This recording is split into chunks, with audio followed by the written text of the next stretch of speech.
हाँ जी नमस्कार, आप सभी का एक बार फिर से परिपूर्णता क्लासेस के एक और शानदार नई कक्षा में स्वागत है।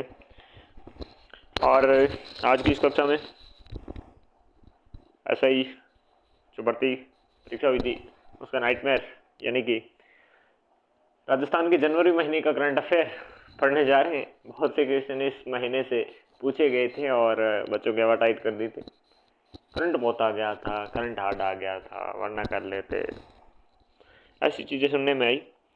चलते हैं, हम राजस्थान का अपने जनवरी 2026 का करंट अफेयर पढ़ रहे हैं और इसके अंतर्गत सबसे पहले हम योजनाओं के बारे में पढ़ते हैं कि कौन कौन सी योजनाएं आई और उनमें कौन से प्रावधान रहे, क्या उद्देश्य रहे, क्या लक्ष्य रहे।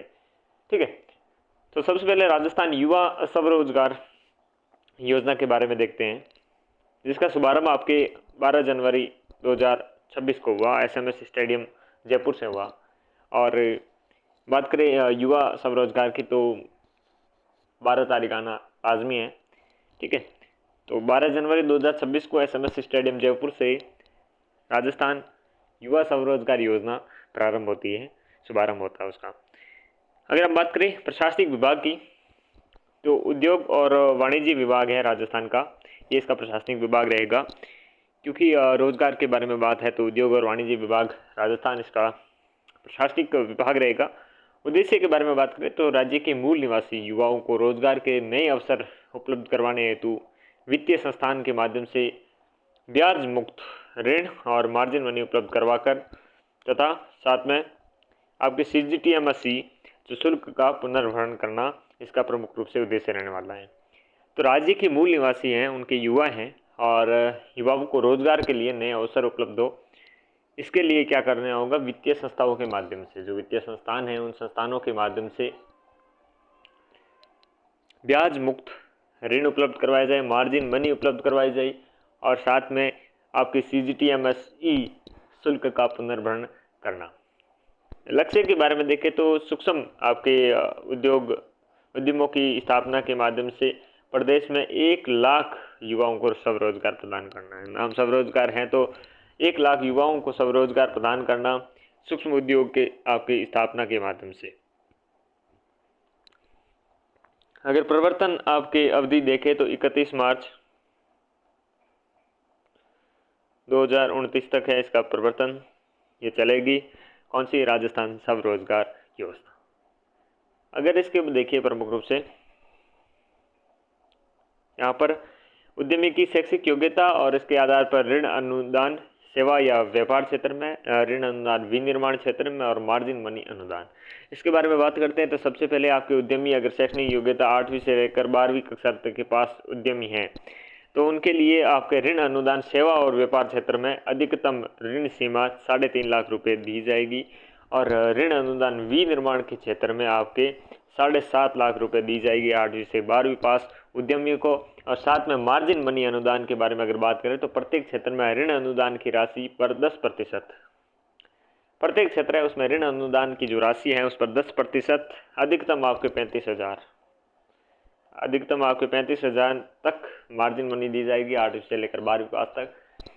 अगर हम सेवा क्षेत्रों के बारे में देखें, व्यापार क्षेत्र में देखें तो आपके कितने 3.5 लाख रुपए अधिकतम ऋण सीमा होगी और बात करें विनिर्माण के क्षेत्र में तो 7.5 लाख रुपए आपके अधिकतम ऋण सीमा होगी। अगर मार्जिन मनी अनुदान के बारे में हम बात करें तो प्रत्येक क्षेत्र में ऋण अनुदान की राशि 10%, अधिकतम 35,000 रुपये तक की मार्जिन मनी होगी। ये 8वीं से 12वीं पास राजस्थान स्वरोजगार युवा स्वरोजगार योजना के अंतर्गत। ठीक है, आगे हम देखें ग्रेजुएटेड हैं, ITI प्रमाण पत्र धारक अगर उद्यमी हैं उनको आपके सेवा और व्यापार के क्षेत्र में 5 लाख का रुपए और यहाँ पर विनिर्माण के लिए कितने 10 लाख रुपए, कितने विनिर्माण के लिए 10 लाख रुपए। अब ग्रेजुएटेड है, ITI आपका प्रमाण पत्र है तो कुछ तो फायदा होना चाहिए ना। 8वीं 12वीं वाले की भीड़ के साथ थोड़ी जाएंगे। तो 3.5 लाख से यहाँ पर 5 लाख मिल रहा है, 7.5 लाख से यहाँ पर 10 लाख मिल रहा है, तो फर्क आ रहा है ना, आ रहा है। और प्रत्येक ऋण अनुदान में आपकी भी राशि में 10% है, लेकिन अधिकतम कितने आपके 50,000 रुपये हैं, कितने 50,000 रुपये। यहाँ पर भी फर्क आ गया ना, आ गया जी। चलिए, फर्क ही आना था। ठीक है, यहाँ पर देखे ऋणदात्री संस्थाएं कौन कौन सी है, तो कौन कौन सी देखे कहा कि जो संस्थान है उन संस्थानों के माध्यम से जो क्या है कि ऋण दिया जाएगा, ऐसी बातें करते हैं, अनुदान देने की बात करते हैं। तो कौन कौन से आपके जो संस्थाएं हैं उनके बारे में देखें तो राष्ट्रीय वाणिज्य बैंक, ये कौन है? राष्ट्रीयकृत वाणिज्य बैंक है। आरबीआई द्वारा पंजीकृत निजी क्षेत्र के अनुसूचित वाणिज्य क्षेत्र वाणिज्यिक बैंक और अनुसूचित स्मॉल फाइनेंस बैंक। तो राष्ट्रीयकृत वाणिज्य बैंक है, आरबीआई के द्वारा प्राधिकृत निजी क्षेत्र के अनुसूचित वाणिज्यिक बैंक और अनुसूचित स्मॉल फाइनेंस बैंक है। साथ में क्षेत्रीय ग्रामीण बैंक है, राजस्थान आपके वित्त निगम है, सिडबी है, और अर्बन कोऑपरेटिव बैंक है और सेंट्रल कोऑपरेटिव बैंक है। जो अर्बन कोऑपरेटिव बैंक होते हैं और जो ग्रामीण कोऑपरेटिव बैंक होते हैं, सेंट्रल कोऑपरेटिव बैंक होते हैं वो।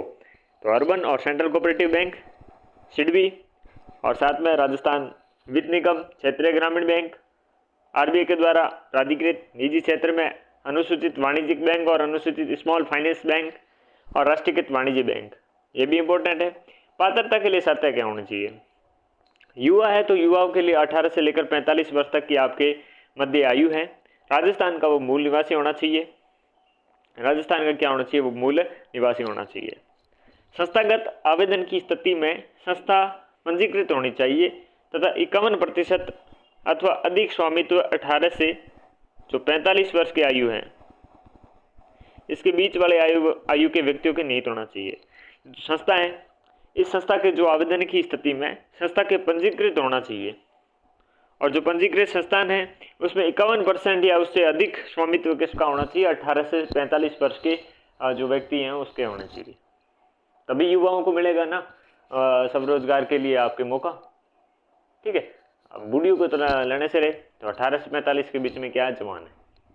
ठीक है, तो ये थे राजस्थान आपके स्वरोजगार योजना के अंतर्गत ऐसे आवेदन अपात्र होंगे जो किसी वित्तीय संस्था अथवा बैंक का डिफॉल्टर या दोषी है। अगर कोई वित्तीय संस्थान है या बैंक है उसका डिफॉल्टर है, दोषी है, उसका आवेदन अपात्र माना जाएगा। ठीक है, तो फर्जी आदमियों की यहाँ पर कोई जरूरत है नहीं।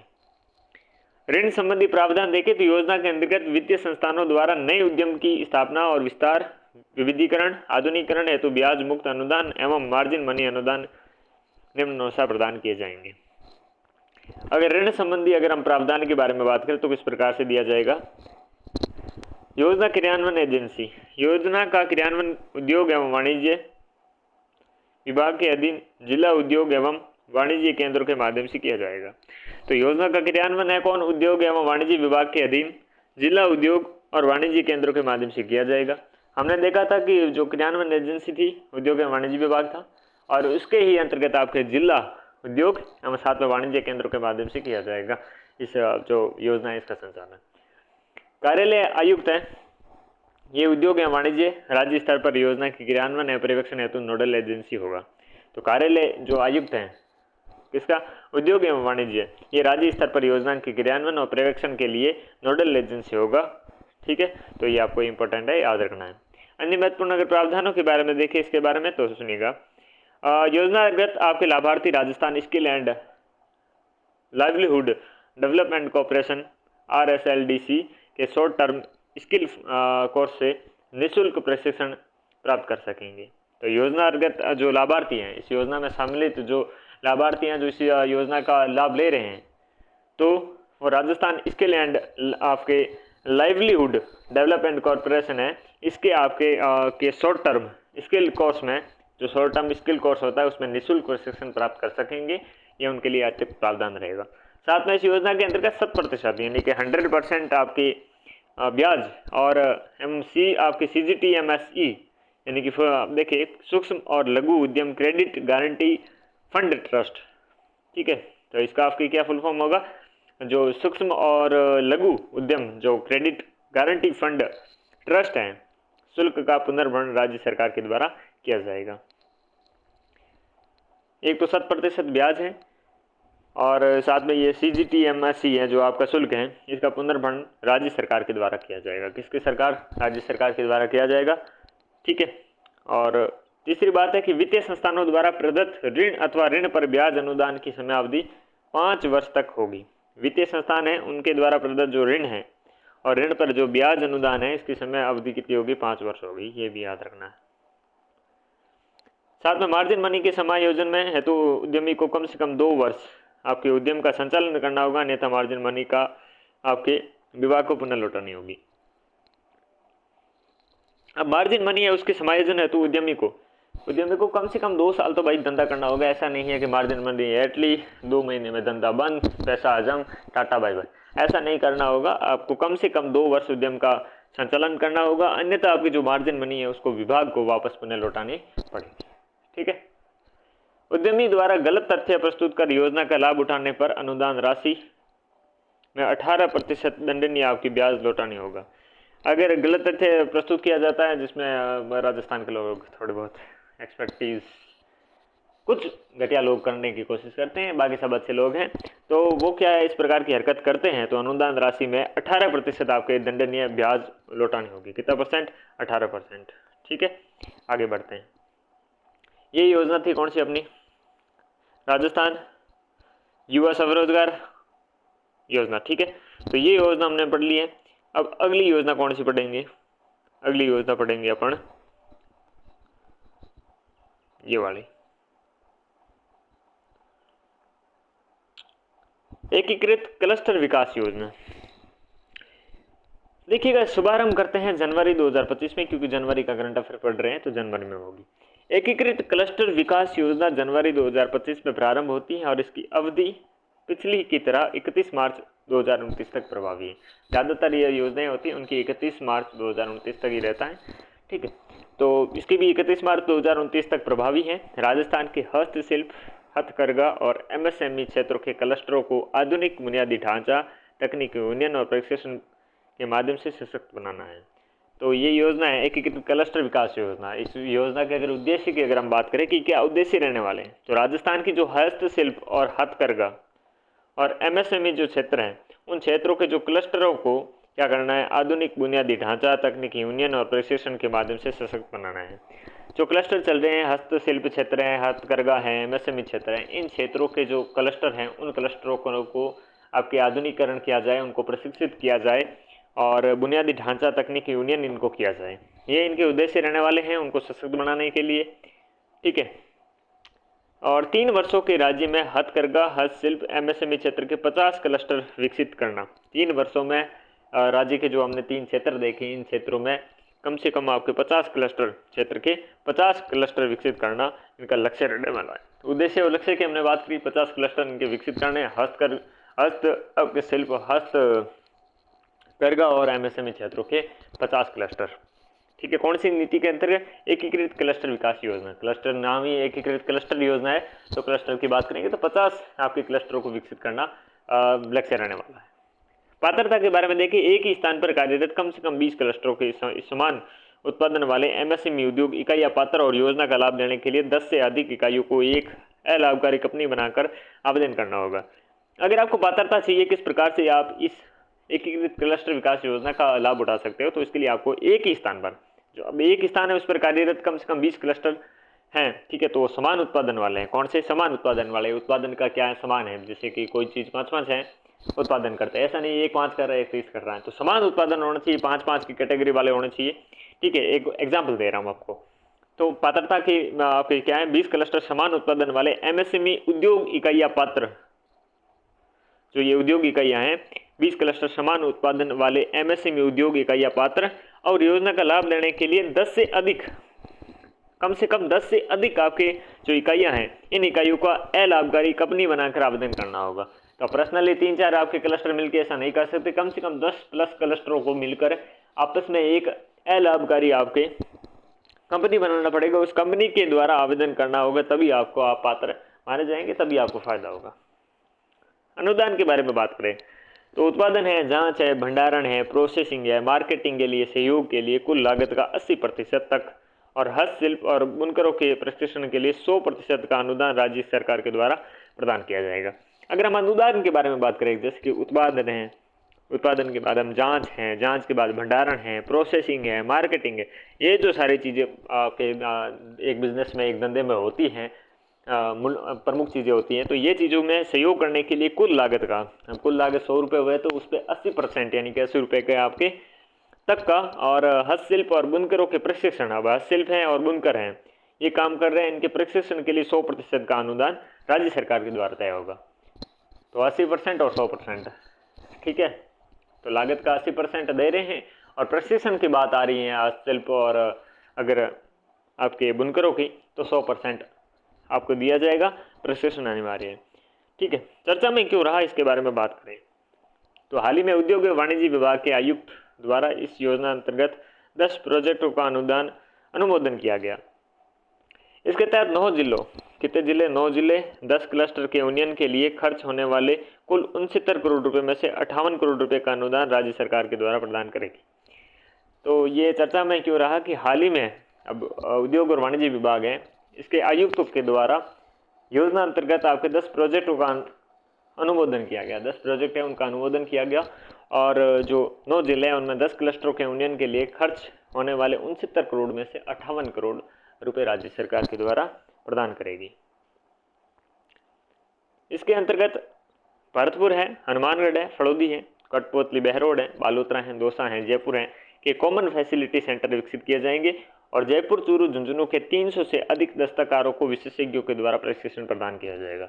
इंपॉर्टेंट बात है, सबसे पहले छोटा वाला फैक्ट देखते हैं कि 300 से अधिक आपके दस्तकारों को दस्तकार हैं उनको विशेषज्ञों के द्वारा प्रशिक्षण प्रदान किया जाएगा। वो कहाँ कहाँ के हैं तो वो है अपने एक तो जयपुर के साथ में है, एक है झुंझुनू, एक झुंझुनू के साथ में है चूरू, ठीक है।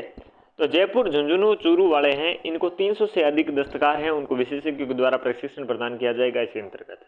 एक बात ये हुई। अब है कि एक आपके प्रमुख रूप से जिले हैं, कौन कौन से, एक है भरतपुर, साथ में हनुमानगढ़ है, फड़ौदी है, कोटपुतली, बहरोड है, बालोतरा है, दौसा है और जयपुर है। यानी कि 1 2 3 4 5 6 और 7, ये जो 7 जिले हैं कौन कौन से देखा, एक दौसा हो गया, दौसा है तो जयपुर होगा, ठीक है। फड़ौदी है अलग वाला, हनुमानगढ़ है साथ में, कोटपुतली, बहरोड है, बालोतरा है, ठीक है, और भरतपुर है।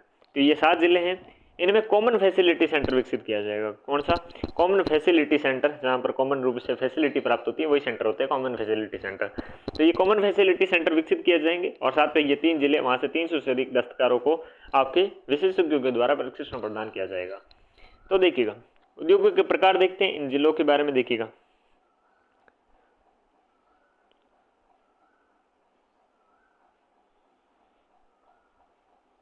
देखिएगा फड़ौदी में सोनामुखी आपके प्रसंस्करण के लिए, बालोतरा में टेक्सटाइल प्रोसेसिंग के लिए, दौसा में स्टोन नक्काशी के लिए, हनुमानगढ़ में कृषि उपकरण आपको पता है फेमस है, और जयपुर में होम फर्निशिंग के लिए, भरतपुर में है स्टोन प्रोसेसिंग, दौसा और भरतपुर में क्या है, स्टोन प्रोसेसिंग है, ठीक है, सेम हो गया। कोटपुतली में इंजीनियरिंग आपके फैब्रिकेशन के लिए है, चाकसू में लेदर फुटवेयर के लिए है, चूरू में लेदर आपके फुटवेयर के लिए हैं, तो चूरू और चाकसू, ठीक है। झुंझुनू में गोटा जरी के लिए हैं, और कोई है नहीं है। तो बस इतने वाले देखने हैं अपन को कहाँ पर कौन सा उद्योग के लिए प्रारंभ किए जा रहे हैं। क्लस्टरों का जो कॉमन फैसिलिटी सेंटर है वहाँ पर विकसित किए जा रहे हैं। जिला देखा, फड़ौदी, बालोतरा, दौसा, हनुमानगढ़, जयपुर, भरतपुर, कोटपुतली, बहरोड, चाकसू, जयपुर और चूरू, झुंझुनू साथ में शामिल है, ठीक है।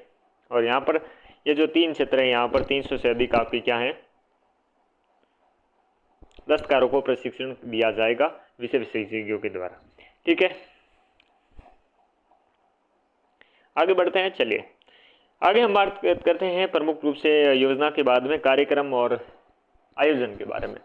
जो प्रमुख कार्यक्रम हुए, कुछ आयोजन हुए, उन आयोजनों के बारे में बात करते हैं पेन की साइज चेंज करने के साथ में ही। चले राज्य स्तरीय गणतंत्र दिवस समारोह हुआ 2026। हालांकि जैसे जैसे एग्ज़ाम आगे बढ़ेंगे टाइम बीतेगा ये फैक्ट थोड़े कमज़ोर पड़ते जाएंगे, लेकिन हमें पढ़ना ही है, ठीक है। तो क्या है कि 26 जनवरी 2026 को गणतंत्र दिवस मनाया जाता है और ये SMS स्टेडियम जयपुर में मनाया जाता है। इस अवसर पर राज्यपाल आपके हरिभाऊ बागड़े ने राष्ट्रीय ध्वज फहराया और परेड को सलामी दी। तो परेड को सलामी और राष्ट्रीय ध्वज को फहराने का काम राज्यपाल गवर्नर के द्वारा किया जाता है, हरिभाऊ बागड़े के द्वारा। कहाँ पर किया जाता है, आपके SMS स्टेडियम जयपुर में किया जाता है और 26 जनवरी को किया जाता है, obvious सी बात है। इस समारोह में 17 पुलिस अधिकारी और कर्मचारी को पुलिस पदक, 17 पुलिस अधिकारी थे और कर्मचारी थे, उनको पुलिस पदक दिया जाएगा। दिया गया और 12 कर्मियों को योग्यता प्रमाण पत्र दिया गया। तो 17+12, तो 17+12 ये आपके प्रमुख रूप से रहने वाले हैं प्रमाण पत्र और पुलिस पदक दिए गए। ठीक है, विजेता अधिकारी और कार्मिक उनके पदक का नाम देखते हैं। तो डीआईजी हैं शांतनु कुमार, और डीआईजी शांतनु कुमार को राष्ट्रपति पदक विशिष्ट सेवा के लिए राष्ट्रपति पदक दिया गया शांतनु कुमार सिंह को, जो डीआईजी के रैंक पे है। एक है सीबी आईजी सत्येंद्र सिंह, इनको राष्ट्रपति पुलिस पदक दिया गया। और साथ में उप समादेष्टा घनश्याम सिंह को राष्ट्रपति पदक गृह रक्षा के लिए दिया गया। भरतपुर कलेक्टर हैं आपके कमर उल जमान चौधरी को योग्यता प्रमाण पत्र प्रदान किया गया। तो ये इंपॉर्टेंट थे कि भरतपुर कलेक्टर कलेक्टर, ठीक है ना। तो कलेक्टर हैं, इनको कमर उल जमान चौधरी को योग्यता प्रमाण पत्र दिया गया। ठीक है, साथ में ये 17+12 और ये याद होना चाहिए, शांतनु कुमार को राष्ट्रपति पदक और आईजी सत्येंद्र सिंह को राष्ट्रपति पुलिस पदक, समादेष्टा घनश्याम सिंह राष्ट्रपति पदक गृह रक्षा के लिए दिया गया और कमर उल जमान चौधरी को योग्यता प्रमाण पत्र दिया गया। 8 ओम के बारे में अगर हम बात करते हैं तो गणतंत्र दिवस के उपलक्ष्य में राजस्थान लोक भवन में आपके 8 ओम कार्यक्रम का आयोजन किया गया। गणतंत्र दिवस के उपलक्ष्य में राजस्थान पुलिस विभाग ने 45 अधिकारी या कार्मिकों को डीजीपी डिस्क एवं प्रशंसा पत्र से सम्मानित किया गया। तो गणतंत्र दिवस के उपलक्ष्य में राजस्थान पुलिस विभाग ने 45 अधिकारी या कार्मिकों को डीजीपी डिस्क और प्रशंसा पत्र के द्वारा सम्मानित किया गया। कितने अधिकारी और कितने कर्मचारी है? 45। सेना दिवस और जो सेना दिवस परेड है 2026 समारोह के बारे में बात करते हैं। 8 से लेकर 15 जनवरी 2026 तक जगतपुरा जयपुर में इसका आयोजन होता है। सेना दिवस परेड 2026 8 से 15 जनवरी 2026 जगतपुरा जयपुर में। थीम क्या थी? भारतीय सेना शौर्य और बलिदान की परंपरा। भारतीय सेना शौर्य और बलिदान की परंपरा, ये थीम इसकी थी इस परेड की। 8 दिवसीय इस समारोह में विभिन्न कार्यक्रमों का आयोजन किया गया जो इस प्रकार से हैं। तो ये 8 दिवसीय आपके प्रोग्राम था, इसमें कार्यक्रम था, इसमें विभिन्न आयोजन किए गए समारोह थे, वो देखते हैं। एक है नो योर आर्मी प्रदर्शनी। नो योर आर्मी प्रदर्शनी में देखिए 8 से लेकर 12 जनवरी 2026 तक भवानी निकेतन कॉलेज जयपुर में इसका आयोजन किया गया था। नो योर आर्मी प्रदर्शन 8 जनवरी 2026 को भजनलाल शर्मा के द्वारा इसका शुभारंभ किया गया था। इस प्रदर्शन में अर्जुन टैंक, आकाश एयर डिफेंस सिस्टम और साथ में सिल्का आपके मल्टी बैरल गन और BMP-2 टैंक और ब्रह्मोस मिसाइल जैसे अत्याधुनिक हथियारों और रक्षा प्रणालियों को प्रदर्शित किया गया था। कौन कौन से थे? एक तो अर्जुन टैंक हो गया, आकाश एयर डिफेंस सिस्टम हो गया, सिल्का मल्टी आपकी बैरल गन हो गई, BM-2 टैंक हो गई, ब्रह्मोस मिसाइल हो गई जैसे अत्याधुनिक ठीक है, अत्याधुनिक अधिक हथियारों और रक्षा प्रणालियों को प्रदर्शित किया गया। इस प्रदर्शन के दौरान 11 जनवरी 2026 को उप मुख्यमंत्री दिया कुमारी ने 7800 आपके किलोमीटर की एकल साइकिल अभियान का शुभारंभ किया। इस अभियान की साइकिलिस्ट आशा मालविया को उप मुख्यमंत्री दिया कुमारी ने 78,000 रुपये का पुरस्कार प्रदान किया। तो 7800 किलोमीटर की एकल साइकिल आपके अभियान शुभारंभ किया गया 11 जनवरी को इसी आपके ओकेजन पे नो योर आर्मी प्रदर्शनी में दिया कुमारी उप मुख्यमंत्री के द्वारा, और आशा मालविया को 78,000 रुपये का पुरस्कार दिया गया जो एक साइकिलिस्ट है। यह याद रखने की बात है कि आशा मालविया को 78,000 रुपये दिए गए और किसके द्वारा? उप मुख्यमंत्री दिया कुमारी के द्वारा दिए गए नो योर आर्मी प्रदर्शनी में ये आपके कार्यक्रम हुआ था। सेना दिवस परेड रिहर्सल के बारे में बात करें तो 9, 11 और 13 जनवरी 2026 को महल रोड जयपुर में सेना दिवस परेड का रिहर्सल किया गया था। तो महल रोड जयपुर में रिहर्सल किया गया था किसका? सेना दिवस परेड का, और 9, 11, 13 जनवरी 2026 को ये किया गया था। शौर्य संध्या के बारे में बात करें तो इसके अंतर्गत 10 एवं 15 जनवरी 2026 को SMS स्टेडियम जयपुर में भारतीय थल सेना की दक्षिणी पश्चिमी कमान द्वारा शौर्य संध्या का आयोजन किया गया था। तो शौर्य संध्या का आपके आयोजन SMS स्टेडियम जयपुर में किया गया था। भारतीय जो थल सेना है, इस थल सेना की दक्षिण पश्चिम जो कमान है उसके द्वारा शौर्य संध्या का आयोजन किया गया था। सेना दिवस के बारे में बात करते हैं तो 14 जनवरी 2026 को जगतपुरा जयपुर में आयोजन सेना दिवस समारोह में मुख्यमंत्री भजनलाल शर्मा ने 5 सूरवीरों को मरणोपरांत सेना मेडल से सम्मानित किया। तो 5 हमारे जो वीर हैं उन वीरों के मरणोपरांत सेना मेडल से सम्मानित किया गया।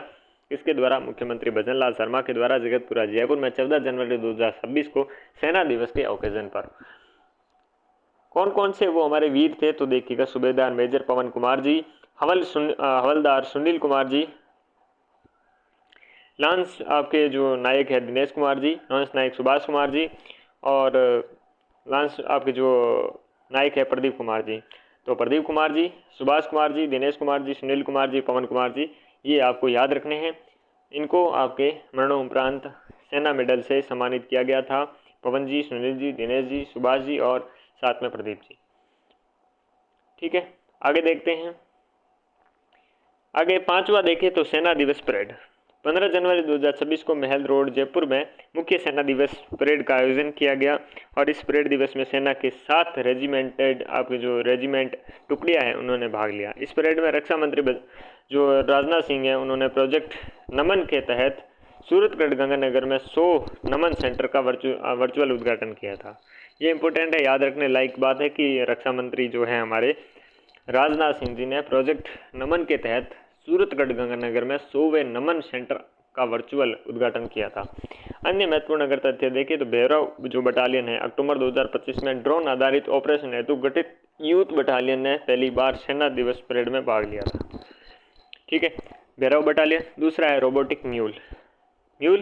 नो योर आर्मी प्रदर्शनी में भारतीय सेना के स्वायत्त robot mule multi utility legged equipment में ने भी अपनी क्षमताओं का प्रदर्शन किया। ये रोबोट विशेष रूप से उन जगहों पर काम किया जाता है जहां पहिए वाले आपके वाहन नहीं जा सकते, वहां पर रोबोटिक म्यूल काम करता है। भैरव बटालियन साथ में हो गई। एक फैक्ट यहाँ पर और है कि सेना दिवस परेड के आमजन को पारदर्शी, सुगम और सुव्यवस्थित प्रवेश प्रणाली उपलब्ध करवाने हेतु आर्मी डे परेड 2026 पोर्टल विकसित किया गया था। ओके, यह देश के इतिहास में पहली बार है कि सेना दिवस परेड आमजन के बीच में आयोजन होगी। ये इंपॉर्टेंट है, सेना दिवस परेड है आमजन के बीच में आयोजन की गई, ये देश में इतिहास में पहली बार हुआ। ओके, चलिए अब आगे हम बात करेंगे। हमारी अगली बात है राजस्थान युवा एवं खेल महोत्सव 2026। 7 से लेकर 12 जनवरी 2026 तक SMS स्टेडियम जयपुर में ये राजस्थान युवा एवं खेल महोत्सव 2026 का आयोजन हुआ। विकसित भारत विकसित राजस्थान की संकल्पना को साकार करने में युवाओं को सक्रिय भागीदारी सुनिश्चित हो, इसके लिए इसका उद्देश्य रहा था। और 12 जनवरी 2026 को स्वामी विवेकानंद जी की जयंती पर इस महोत्सव के समापन समारोह के अवसर पर CM भजनलाल शर्मा ने मुख्यमंत्री युवा स्वरोजगार योजना का शुभारंभ किया था, जो अभी हमने पढ़ी थी, वही थी ना, शुभारंभ किया। और राजस्थान युवा नीति 2026 और राजस्थान रोजगार नीति 2026 दो नीतियां हैं और एक योजना है, इनका विमोचन किया था। एक राजस्थान युवा नीति 2026 और एक है राजस्थान रोजगार नीति 2026, इनका विमोचन किया। समापन समारोह के अवसर पर मुख्यमंत्री भजनलाल शर्मा ने विभिन्न क्षेत्रों में उल्लेखनीय कार्य करने वाले 13 युवाओं को यूथ आइकॉन अवार्ड, प्रत्येक को 1 लाख रुपए प्रदान किया गया। तो 13 युवाओं को यूथ आइकॉन अवार्ड दिए गए और प्रत्येक को 1 लाख रुपए दिए गए। और ये यूथ आइकॉन किन किन को दिए गए, ये प्रमुख रूप से नाम देख सकते हैं। थोड़ा हार्ड है याद करना भी, लेकिन थोड़ा एक नज़र से देख भी लेते हैं। ये प्रमुख रूप से सामाजिक कार्य करने वाले कौन से हैं? एक है यश व्यास जो बांसवाड़ा के हैं, सामाजिक कार्य हैं। कुलदीप वर्मा सामाजिक कार्य जयपुर के रहने वाले। आपकी हीरालाल आपके महावर ये दौसा के हैं जो सामाजिक कार्य के लिए। नरेश कुमार वीणा दौसा से हैं, ये भी सामाजिक कार्य के लिए। देवेंद्र जमीनी ये है सामाजिक कार्य के लिए कार्य करने के लिए, इन्हें भी दौसा से हैं ये भी। इंदिरा कुमारी हैं जो सामाजिक कार्य के लिए राजसमंद से हैं। और शीतल विश्वकर्मा है, ये भी सामाजिक कार्य के लिए हैं, दौसा से हैं। तो दौसा से सामाजिक कार्य के लिए काफ़ी लोग हैं, हीरालाल महावर, नरेश कुमार मीणा, शीतल विश्वकर्मा और देवेंद्र जमीनी। साथ में अन्य में देखें तो राजसमंद से इंदिरा कुमारी, कुलदीप वर्मा जयपुर से, यश व्यास बांसवाड़ा से। ठीक है, आगे देखें पुष्पेंद्र सिंह राजपुरोहित पर्यावरण के लिए बालोतरा, नरसी राम पर्यावरण के लिए बालोतरा। पुष्पेंद्र सिंह राजपुरोहित, नरसी राम ये पर्यावरण के लिए है बालोतरा से। वही कला और संस्कृति में हेमेंद्र के जो पलाडिया हैं, भीमराज हैं और मीनल साहू हैं। मीनल साहू टोंक से हैं, भीमराज चूरू से हैं और हेमेंद्र पलाडिया है नागौर से। कला और संस्कृति के लिए दिया गया। शैलेंद्र है ये टोंक से हैं, ये भी सामाजिक कार्य के लिए रहने वाले हैं। अब हम देखते हैं रन फॉर स्वदेशी कार्यक्रम। 12 जनवरी 2026 को स्वामी विवेकानंद जयंती एवं राष्ट्रीय युवा दिवस के अवसर पर जोधपुर के नए भारत का संकल्प स्वदेशी व स्वावलंबन थीम पर रन फॉर स्वदेशी कार्यक्रम आयोजित किया गया। तो 12 जनवरी को ये कार्यक्रम आयोजित किया गया। 7 से 12 जनवरी 2026 तक इस महोत्सव का आयोजन जिला, संभाग और राज्य स्तर पर किया जाएगा। जिला स्तर पर विजेता को 1000 रुपये, संभाग स्तर पर 1500 रुपये और राज्य स्तर पर 50,000 रुपये का पुरस्कार प्रदान किया जाएगा। तो 1000, 1500 और 50,000 रहने वाले हैं पुरस्कार प्रथम विजेता को। ठीक है, तो अब बात करते हैं Rajasthan Digifest tie global summit 2026। Important है ये आगे आने वाले एग्जाम के लिए भी। तो Rajasthan Digifest tie global summit हुआ, ये आपके JECC सीतापुरा जयपुर में 4 से 6 जनवरी के बीच संस्करण था इसका 10वां संस्करण का आयोजन जयपुर के JCC आपके JECC आपके सीतापुरा जयपुर में किया गया। आयोजन है सूचना प्रौद्योगिकी विभाग राजस्थान एवं टाई ग्लोबल के द्वारा। तो राजस्थान सूचना प्रौद्योगिकी विभाग राजस्थान एवं टाई ग्लोबल के द्वारा इसका आयोजन किया गया था। विषय था टेक्नोलॉजी ग्रोथ एंड सस्टेनेबिलिटी, प्रौद्योगिकी विकास और स्थिरता। उद्घाटन करता आपके सूचना प्रौद्योगिकी एवं संचार मंत्री राज्यवर्धन राठौड़। तो राज्यवर्धन राठौड़ ने जो सूचना और प्रौद्योगिकी एवं संचार मंत्री हैं उनके द्वारा उद्घाटन किया गया। विषय हमने देखा टेक्नोलॉजी ग्रोथ और सस्टेनेबिलिटी और आयोजनकर्ता कौन थे ये हमने देखा। 10वां संस्करण था, 4 से 6 जनवरी के बीच में आयोजन हुआ। JECC आपके सीतापुरा जयपुर में आयोजन हुआ। इस समिट में आपके उद्घाटन समारोह में राजस्थान इनोवेशन हब का जोधपुर पोर्टल लॉन्च किया गया। तो इस आपके समिट में उद्घाटन समारोह में Rajasthan innovation hub Jodhpur portal launch किया गया। इस समिट के दौरान 5 जनवरी 2026 को मध्य प्रदेश के मुख्यमंत्री मोहनलाल यादव ने उपस्थिति में डिजी आपके नेशन मध्य प्रदेश भारत का अगला प्लेटफॉर्म स्किल बेस्ड टेक और इनोवेशन विषयक सत्र का आयोजन किया गया। किसके आपकी उपस्थिति में? मोहनलाल यादव के आपकी उपस्थिति में, जो MP के मुख्यमंत्री हैं। इस समिट के दौरान Jaipur comic con, I start अंतर्राष्ट्रीय film festival, game jam, ideathon state level championship और राजस्थान क्षेत्रीय AI इम्पैक्ट कॉन्फ्रेंस का आयोजन भी किया गया। तो इस पे आपके गेम जैम है और जयपुर कॉमिक कॉन है, आई स्टार्ट अंतर्राष्ट्रीय फिल्म फेस्टिवल है, आइडियाथॉन स्टेट लेवल चैंपियनशिप है और राजस्थान क्षेत्रीय AI इम्पैक्ट कॉन्फ्रेंस का आयोजन भी किया गया। गेम जैम के बारे में अगर विशेष तौर पर बात करें तो राजस्थान डिजी फेस्ट के दौरान, जो राजस्थान डिजी फेस्ट है उसके दौरान आउटलुक, रेस्पॉन और सूचना प्रौद्योगिकी एवं संचार विभाग के नोडविन गेमिंग के द्वारा गेम डेवलपमेंट प्रतियोगिता गेम जैम के पहले संस्करण का आयोजन किया गया, जिसके विजेता इस प्रकार से हैं। प्रथम मिंट एडेट यूनिवर्सिटी पुणे के Elder monk interactive team 1 lakh रुपए ने दिया गया। द्वितीय नंबर पे Maharaja Agrasen institute of technology नई दिल्ली की मिनिक्स टीम 50,000 रुपये। आपके तीसरा है विट भोपाल यूनिवर्सिटी को डेलीगो टीम 25,000 रुपये। ठीक है, तो प्रथम, द्वितीय और तृतीय इस प्रकार से रहे थे। अगर अब गेम जैम के बाद अगर हम बात करें आइडियाथॉन स्टेट लेवल चैंपियनशिप, इस चैंपियनशिप में सभी विभागों में से चुनी हुई 24 टीमों ने भाग लिया और टीम अधिकृत ने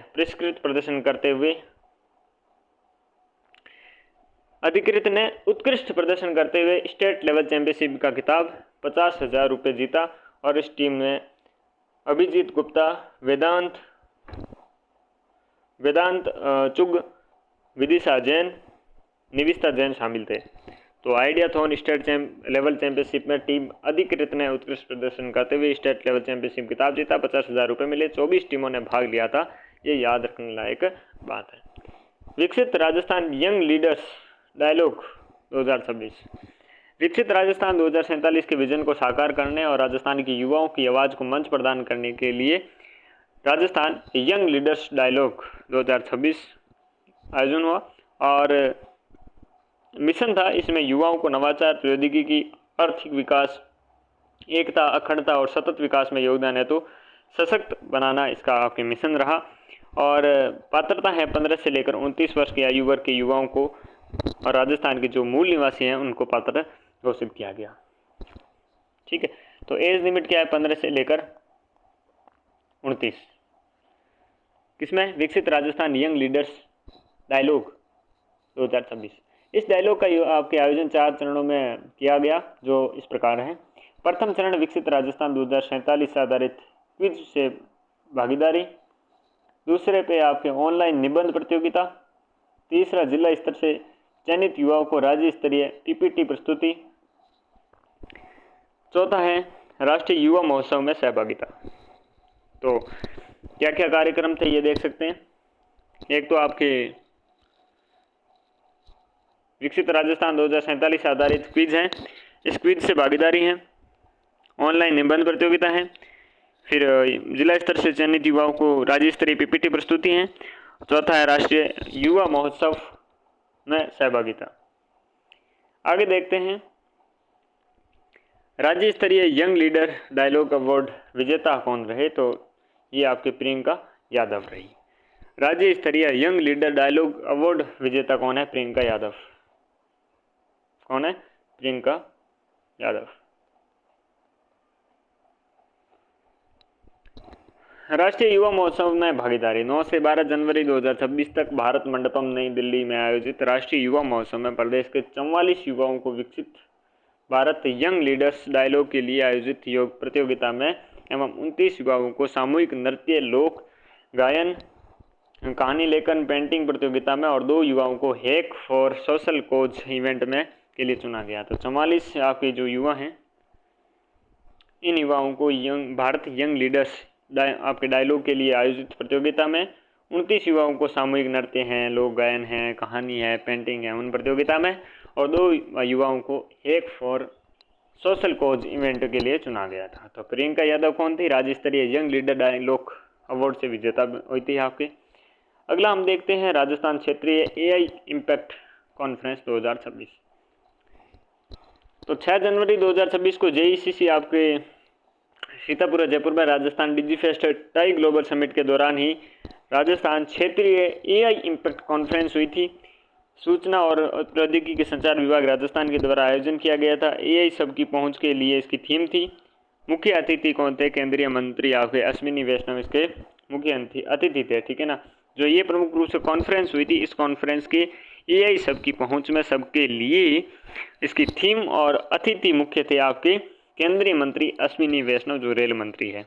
इस अवसर पर मुख्यमंत्री भजनलाल शर्मा ने Rajasthan AI ML policy 2026, national AI आपके literacy programme, AI start learning management system Rajasthan, AVGC XR portal तथा राजस्थान एआई पोर्टल का शुभारंभ किया था। ये इम्पोर्टेंट है। यह कॉन्फ्रेंस भारत के इंडिया एआई इम्पैक्ट समिट 2026 का महत्वपूर्ण हिस्सा है और इंडिया एआई इम्पैक्ट समिट 2026 का आयोजन 19-20 फरवरी 2026 को नई दिल्ली में किया गया। National AI literacy program. तो आमजन को एआई साक्षर बनाने और तकनीकी कौशल में लेस करने के उद्देश्य से राष्ट्रीय एआई साक्षरता कार्यक्रम का शुभारंभ किया गया। इस कार्यक्रम का पहला चरण युवा एआई फॉर ऑल है और इसके अंतर्गत 4 घंटे के कोर्स में एआई को सरल और व्यवहारिक रूप से समझाया जाएगा। नेशनल एआई लिटरेसी प्रोग्राम था ये, ताकि जो आमजन हैं उनको एआई से साक्षर किया जाए, एआई के बारे में उनकी समझ विकसित की जाए, तकनीकी कौशल से उन्हें लेस करने के लिए इस उद्देश्य से राष्ट्रीय एआई साक्षरता कार्यक्रम का शुभारंभ किया गया था। इसका पहला चरण युवा एआई फॉर ऑल, इसके अंतर्गत 4 घंटे का कोर्स होगा। इसमें एआई में सरल और व्यवहारिक रूप में समझाया जाएगा।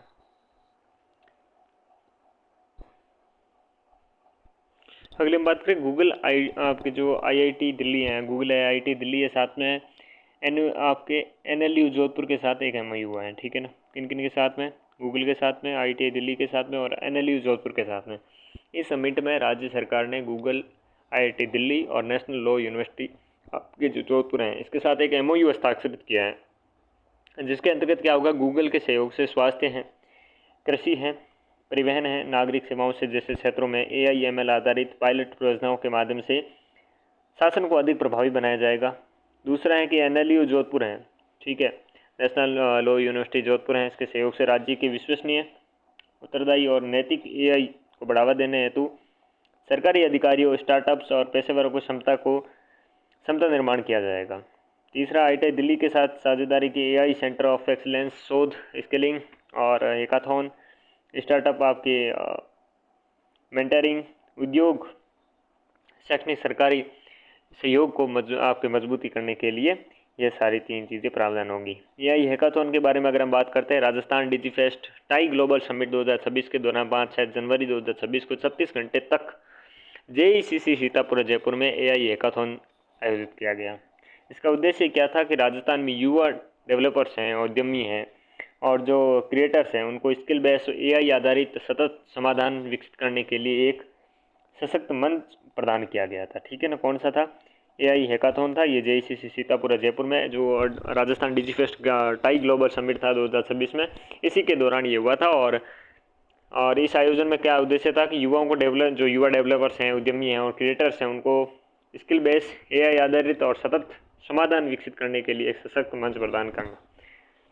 अगली हम बात करें, इस हैकाथॉन के अंतर्गत प्रतिभागियों ने विभिन्न जो प्रॉब्लम्स थी उनको 4 स्टेटमेंट श्रेणियों पर काम किया, जो इस प्रकार से हैं। श्रेणी ए जिसमें सुशासन है, नागरिक सेवाएं और डिजिटल जो दस्तावेज हैं उनके लिए एआई, ठीक है ना। सुशासन, नागरिक सेवाएं और डिजिटल दस्तावेज हैं उनके लिए एआई, श्रेणी ए। श्रेणी बी में है शिक्षक हैं, भर्ती प्रक्रिया है, मानव कल्याण है, इनके लिए एआई। सी में है कृषि, स्वास्थ्य और फील्ड जो इंटेलिजेंस है उसके लिए एआई। और डी में है रोजगार, सुरक्षा और डिजिटल ट्रस्ट के लिए एआई। तो ये प्रमुख रूप से 4 श्रेणियों में एआई थी। किन किन क्षेत्र के लिए ये देखा हमने। इस हैकाथॉन में 400 प्रतिभागियों ने भाग लिया, जिसमें 30 स्टार्टअप टीमों ने 120 प्रतिभागी एवं आईटी विभाग के 70 टीमों के 280 प्रतिभागी शामिल रहे। तो इस हैकाथॉन में आपके 400 प्रतिभागियों ने भाग लिया, जिसमें से 30 स्टार्टअप टीमों के 120 प्रतिभागी थे और आईटी विभाग के 70 टीमों के 280 प्रतिभागी थे। तो 30 के 120 और 70 के 280 मिला के हो गए 400। तो हैकाथॉन में कुल कितने? 400 प्रतिभागी थे, 30 स्टार्टअप टीमों के 120 प्रतिभागी, 70 टीमों की जो आईटी विभाग की थी उसके 280 प्रतिभागी शामिल थे। एआई हैकाथॉन के अगर विजेता के बारे में देखें तो ए श्रेणी थी। इस ए श्रेणी में आपके प्रथम, द्वितीय और तृतीय के रूप में देखें, और सूचना प्रौद्योगिकी के क्षेत्र है उसमें भी देखें तो हम पहले वाले की बात करेंगे, दूसरे वाले की बात नहीं करेंगे। तो ए श्रेणी में ब्रेन बॉक्स स्टार्टअप में, बी श्रेणी में आपके जो प्लिंड माइंड है ये, ठीक है। तीसरे पे हैं आपके आपके सर्वियल स्पीयर जो श्रेणी सी में है। श्रेणी डी में है आपके सिक्योर स्टेट, ठीक है ना, सिक्योर स्टेक सॉल्यूशंस। अगर यहाँ पर बात करें सूचना प्रौद्योगिकी के क्षेत्र में तो पहले पे हैं आपकी ए श्रेणी में द सोर्सेस सर्कल, बी श्रेणी में है कॉन्शस कोडर्स, सी श्रेणी में है ग्रीन लोटस और डी में है आपके एप्लाइज, ठीक है। तो ये थे।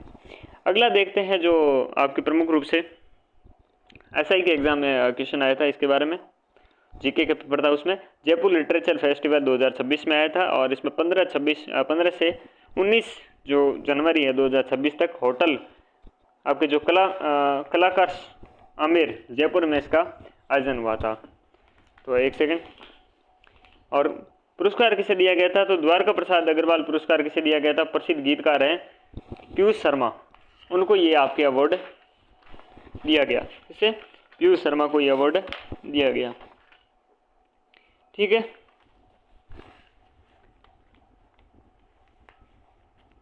गीतकार और अभिनेता पीयूष शर्मा को जनवरी 2026 को आयोजित जयपुर लिटरेचर फेस्टिवल में श्री द्वारका प्रसाद अग्रवाल को सम्मान 2026 में सम्मानित किया गया था।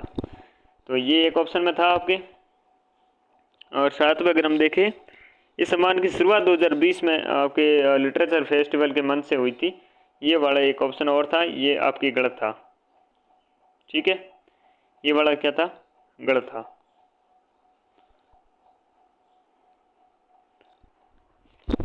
हाँ, तो आगे देखिए, ये वाला कौन सा था, हो गया द्वारका प्रसाद आपके गीतकार पीयूष शर्मा मिश्रा, और महाकवि कन्हैयालाल सेठिया पुरस्कार यतीन्द्र मिश्र को उनके काव्य संग्रह बिना कलिंग विजय के आपके महाकवि कन्हैयालाल सेठिया पुरस्कार मिला यतीन्द्र मिश्र को, और सविता माली आर्ट इनोवेशन पुरस्कार मिला कवि विजय राही को।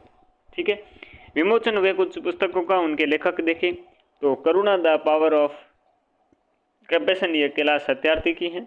द अनबिकमिंग, इसके कार्तिकेय वाजपेयी हैं, और बवालिस्तान इसके तस्नीम खान है। प्रमुख प्रवक्ता का मैं देखें तो टिम बर्नर्स ली पूर्व आपके CGI वाई चंद्रचूड़, और जावेद अख्तर, पीयूष मिश्रा, और आयरलैंड के पूर्व PM लियो, आयरलैंड के पूर्व प्रधानमंत्री कौन है, लियो वर्डाकर, ये प्रमुख प्रवक्ता थे। इस फेस्टिवल के दौरान राजीविका के द्वारा legends the real women behind the myths विषयक सत्र का आपके आयोजन किया गया। किसके द्वारा, राजीविका के द्वारा legend the real women behind the myths विषयक सत्र का आयोजन किया गया। अगला है आपके अंतर्राष्ट्रीय ऊंट महोत्सव, जो 9 से 11 जनवरी 2026 बीकानेर में किया गया। पर्यटन विभाग, राजस्थान सरकार एवं बीकानेर जिला प्रशासन, तो बीकानेर में आपके किसके द्वारा, पर्यटन विभाग, राजस्थान सरकार और बीकानेर जिला प्रशासन, उसके द्वारा आयोजन किया गया। मिस्टर बीकाना का आपके अवार्ड लखन पारी को, मिस मरवण का अंकिता सुधार को, और ढोला मरवण आपके किशोर कल्ला और सावित्री कल्ला को मिलता है। तो ढोला मरवण का, किशोर कल्ला और स्वाति कल्ला, कौन किस किस को, किशोर कल्ला और स्वाति कल्ला, ढोला मरवण। मिस मरवण है अंकिता सुथार, और मिस्टर बीकाना है लखन पारिक। याद होना चाहिए, इंपॉर्टेंट बनते हैं।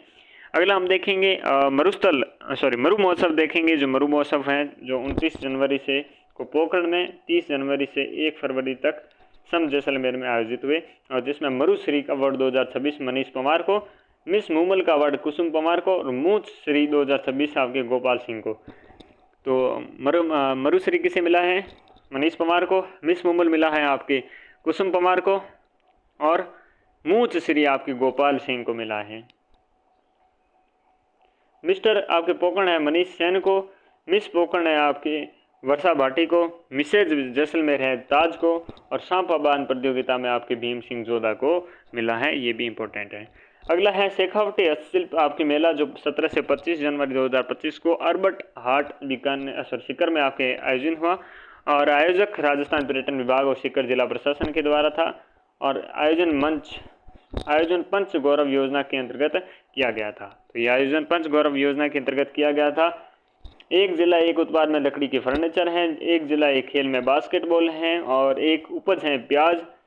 पर्यटन स्थल है खाटू श्याम जी, और एक वनस्पति है अरडू। कौन सा है, अरडू। ठीक है, अगली हम देखते हैं। अगला है आपके रामलला के प्राण प्रतिष्ठा के 2 वर्ष पूर्ण होने पर राज्य स्तरीय कार्यक्रम हुआ सिरोही में। कहाँ हुआ, सिरोही में हुआ, 22 जनवरी 2026 को हुआ। इस अवसर पर मुख्यमंत्री भजनलाल शर्मा ने ग्राम उत्थान शिविरों का आपके शुभारंभ किया, और किसान सम्मान निधि की 5वीं किस्त जारी करी। ये तो ग्राम उत्थान आपके शिविर थे, उन शिविरों का आपके शुभारंभ किया, और किसान जो सम्मान निधि थी उसकी 5वीं किस्त ये इन्होंने जारी करी। कार्यक्रम में मुख्यमंत्री भजनलाल शर्मा ने किसान, महिला और श्रमिक लाभार्थियों को 1590 करोड़ रुपए की सौगात दी।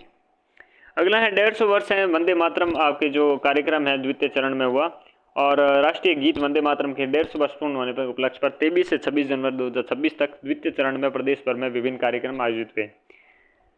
देव ऐक्यता स्वतंत्रता का मंत्र वंदे मातरम, समृद्धि का मंत्र आत्मनिर्भर भारत।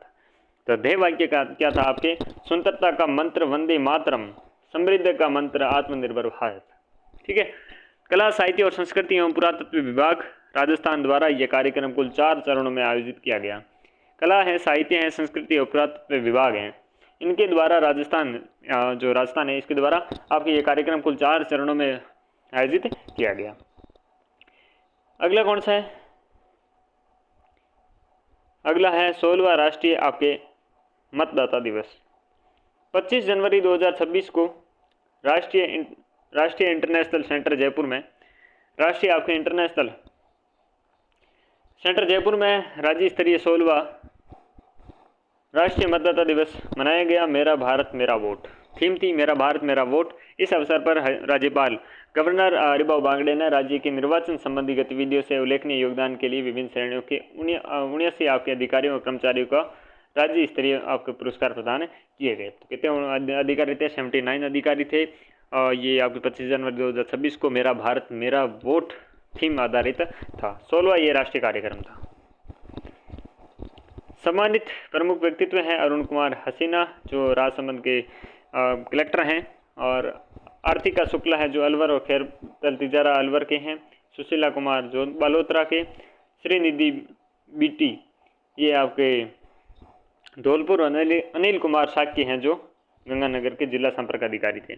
23 जनवरी 2026 को जवाहर कला केंद्र जयपुर में विशेष गहन पुनरीक्षण SIR कार्यक्रम थीम पर राजस्थान निर्वाचन आयोग और Rajasthan school of art Jaipur द्वारा एक चित्रकला कार्यक्रम का आयोजन किया गया। ये इंपॉर्टेंट है, याद रखना कि भाई जयपुर में आपके जवाहर कला केंद्र है, उसमें 23 जनवरी को विशेष गहन पुनरीक्षण SIR कार्यक्रम थीम पर राजस्थान निर्वाचन आयोग और राजस्थान स्कूल ऑफ आर्ट जो जयपुर में स्थित है उसके द्वारा एक चित्रकला कार्यक्रम का आयोजन किया गया 23 जनवरी को।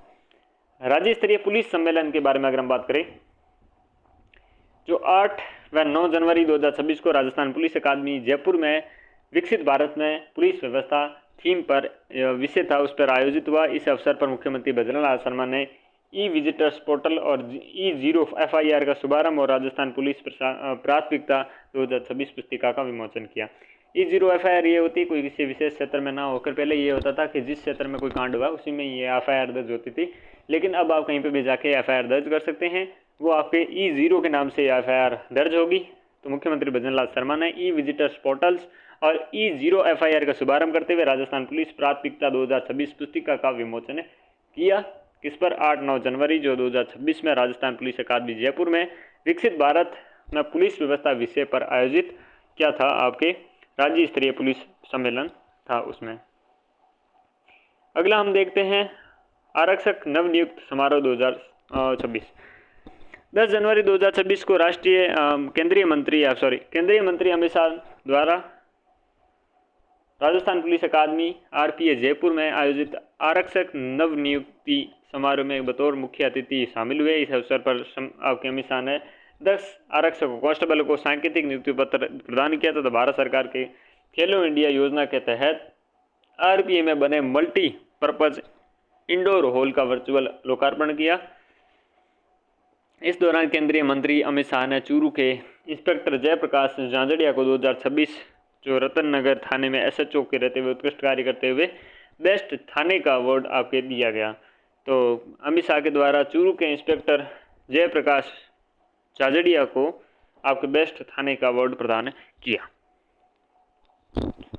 भारत रिन्यूएबल एक्सपो 2026 के बारे में बात करें, जो 16 से 18 जनवरी 2026 में मानसरोवर जयपुर में आयोजन करता थे राजस्थान सोलर आपके एसोसिएशन के द्वारा।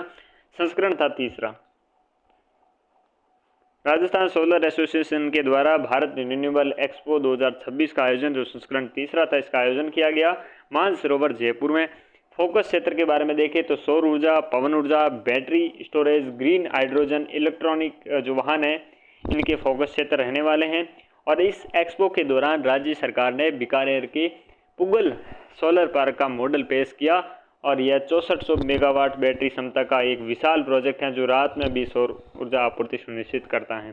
तो इस एक्सपो में के दौरान राज्य सरकार ने बीकानेर की पुगल जो सोलर पार्क है उसका मॉडल पेश करते हुए, जो कि 6400 मेगावाट बैटरी क्षमता का एक विशाल प्रोजेक्ट है और ये रात में भी सौर ऊर्जा आपूर्ति सुनिश्चित करने का कार्य करता है। तो 6400 मेगावाट हैं और यहाँ पर भारत रिन्यूएबल एक्सपो मानसरोवर जयपुर 16 से 18 जनवरी 2026 राजस्थान सोलर एसोसिएशन 3रा संस्करण था।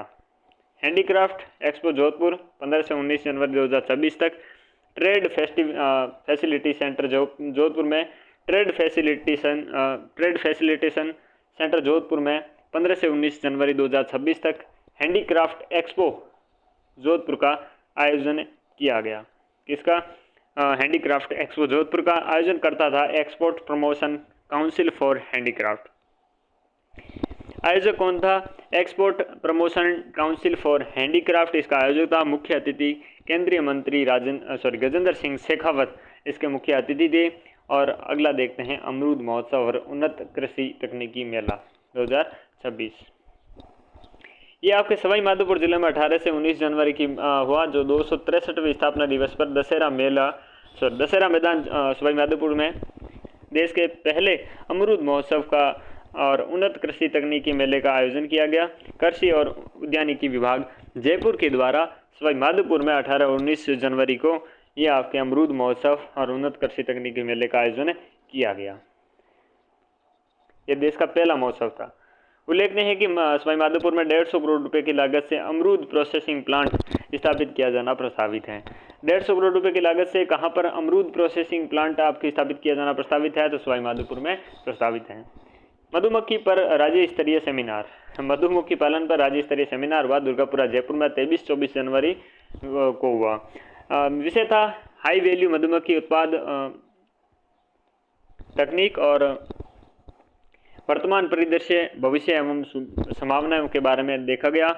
और अध्यक्षता देखें तो प्रमुख शासन सचिव कृषि एवं उद्यानिकी मंजू राजपाल के द्वारा इसकी अध्यक्षता की गई। उल्लेखनीय है कि राजस्थान में देश में 9% हिस्सा के साथ 5वां सबसे बड़ा शहद उत्पादक राज्य है। राज्य में शहद उत्पादन में अग्रणी जिलों के बारे में देखें तो अलवर आपके टॉप पे रहता है, उसके बाद भरतपुर और हनुमानगढ़ हैं। तो 9% हिस्सेदारी के साथ 5वां सबसे बड़ा शहद उत्पादक राज्य राजस्थान है। अलवर इस पे टॉप पे जिला है और भरतपुर हनुमानगढ़ उसके बाद में आता है। राज्य में भरतपुर और टोंक में मधुमक्खी पालन एक्सीलेंस सेंटर स्थापित किए जा रहे हैं। तो कहाँ पर? भरतपुर और टोंक में मधुमक्खी पालन एक्सीलेंस सेंटर स्थापित किए जा रहे हैं। तो मधुमक्खी पालन पर राज्य स्तरीय जो सेमिनार हुआ 23-24 जनवरी को, कहाँ पर? दुर्गापुरा जयपुर में। इसके बारे में हमने बात करी, जिसमें प्रमुख शासन सचिव थे कृषि एवं उद्यानिकी विभाग के मंजू राजपाल के द्वारा अध्यक्षता की गई थी। जयपुर बर्ड फेस्टिवल के बारे में बात करें 2026 31 जनवरी 1 फरवरी 2026 तक आपके कनौता कैंप रिजॉर्ट जामडोली जयपुर में, कनौता कैंप आपके रिजॉर्ट जामडोली जयपुर में आयोजन करता ग्रीन पीपल सोसाइटी जयपुर और चैप्टर 1 विभाग राजस्थान सरकार और WWW इंडिया के द्वारा इसका आयोजन करता थे। कौन आयोजन करता थे और कहाँ थे? देखो, कनौता कैंप रिजॉर्ट जामडोली जयपुर में इसका आयोजन 31 जनवरी 1 फरवरी को किया गया और आयोजन करता WWW India, green people society Jaipur और चैप्टर 1 विभाग राजस्थान सरकार के द्वारा इसका आयोजन किया गया। थीम क्या थी? Join the celebration of wings and wetlands. तो ये इसकी क्या थी? थीम थी कि join the celebration of wings and wetlands. ये इसकी प्रमुख रूप से क्या थी? थीम थी। उद्देश्य था कि धरती की आंध्र भूमियों के संरक्षण और आमजन के परिंदों की चहचाहट को फिर से सजीव करना। आमजन नहीं, आसमान में, ठीक है ना। तो धरती की आंध्र भूमियां हैं उनको संरक्षण किया जाए और साथ में आसमान के परिंदे हैं उनकी चहचाहट को फिर से सजीव किया जाए। और यह फेस्टिवल उदयपुर बर्ड फेस्टिवल से क्या था? प्रेरित था। ठीक है, उदयपुर बर्ड फेस्टिवल के बारे में बात करते हैं। फिर ये उदयपुर फेस्टिवल आपके हुआ था बर्ड फेस्टिवल ये 16 से 18 जनवरी 2026 तक रामसर साइट जो है मेनार, वहाँ पर जो एक वेंटलैंड है वहाँ पर उदयपुर में ये आयोजन किया गया। 12वां इसका संस्करण था। वन विभाग राजस्थान सरकार के द्वारा ये आयोजन किया गया था और CP जोशी जो सांसद है चित्तौड़गढ़ से वहाँ मुख्य अतिथि रहे थे। फ्लैगशिप पक्षी प्रजाति ब्लैक नेक्ड स्टोर्क, ये फ्लैगशिप पक्षी प्रजाति हैं। इस फेस्टिवल के दौरान सभी प्रतिभागियों को वेंटलैंड मित्र की शपथ दिलाई गई और सोविनियर बुक और पॉकेट बर्ड गाइड का विमोचन किया गया था। तो इस फेस्टिवल में आपके दौरान सभी जो प्रतिभागी थे उनको वेंटलैंड मित्र की शपथ दिलाई गई, साथ में सोविनियर बुक एवं पॉकेट बर्ड गाइड का विमोचन किया गया। इस फेस्टिवल में बर्ड नेस्ट, बर्ड टैटू और BNHS एवं WWF द्वारा वेटलैंड एवं रैप्टर विषयक प्रदर्शनी लगाई गई और वेटलैंड मेनार और विंग्स ऑफ मेनार लघु फिल्मों का प्रदर्शन किया गया था। वेटलैंड मैनार और विंग्स ऑफ मैनार लघु फिल्मों का प्रदर्शन भी इसमें किया गया था। और जो इस फेस्टिवल में क्या है, बर्ड नेस्ट और बर्ड टैटू हैं, BNHS हैं एवं WWF द्वारा वेटलैंड एवं रैप्टर विषयक प्रदर्शनी लगाई गई थी। तो ये था आपका 12वां संस्करण वन विभाग राजस्थान सरकार के द्वारा CB जोशी की अध्यक्षता में वेटलैंड उदयपुर में आपके जो रामसर साइट है वहाँ पर 16 से 18 जनवरी पर उदयपुर बर्ड फेस्टिवल का आयोजन किया गया। इसके बारे में हमने देखा। आगे देखते हैं IICDEM 2026 international conference on democracy and election management. इसकी फुल फॉर्म है international conference on democracy and आपके इलेक्शन मैनेजमेंट के बारे में होगा। ये 21 से 23 जनवरी 2026 में भारत मंडपम नई दिल्ली में इसका आयोजन किया गया था। इस सम्मेलन में राजस्थान निर्वाचन विभाग द्वारा चुनाव, मीडिया और मतदाता जागरूक विषय पर एक विशेष सत्र आयोजन किया गया था। इस सम्मेलन में राजस्थान निर्वाचन विभाग के द्वारा, जो राजस्थान निर्वाचन है उस विभाग के द्वारा चुनाव है, मीडिया है और मतदाता है, उस जागरूकता विषय पर एक विशेष सत्र आयोजित किया गया। IICDEM भारत मंडपम नई दिल्ली। इस सम्मेलन में क्रोएशिया और कजाकिस्तान राजस्थान के पोर्टल पार्टनर देश थे। इस सम्मेलन में क्या है, क्रोएशिया और कजाकिस्तान राजस्थान के पार्टनर देश थे। सहकार संगम 2026 कार्यक्रम 17 जनवरी 2026 का राजस्थान इंटरनेशनल सेंटर जयपुर में यह आयोजन हुआ। सहकार संगम था ये राजस्थान इंटरनेशनल सेंटर जयपुर में 17 जनवरी 2026 को। इसके आयोजन करता थे association of Rajasthan cooperative subordinate services ARCSS, यानी कि association of Rajasthan cooperative subordinate services.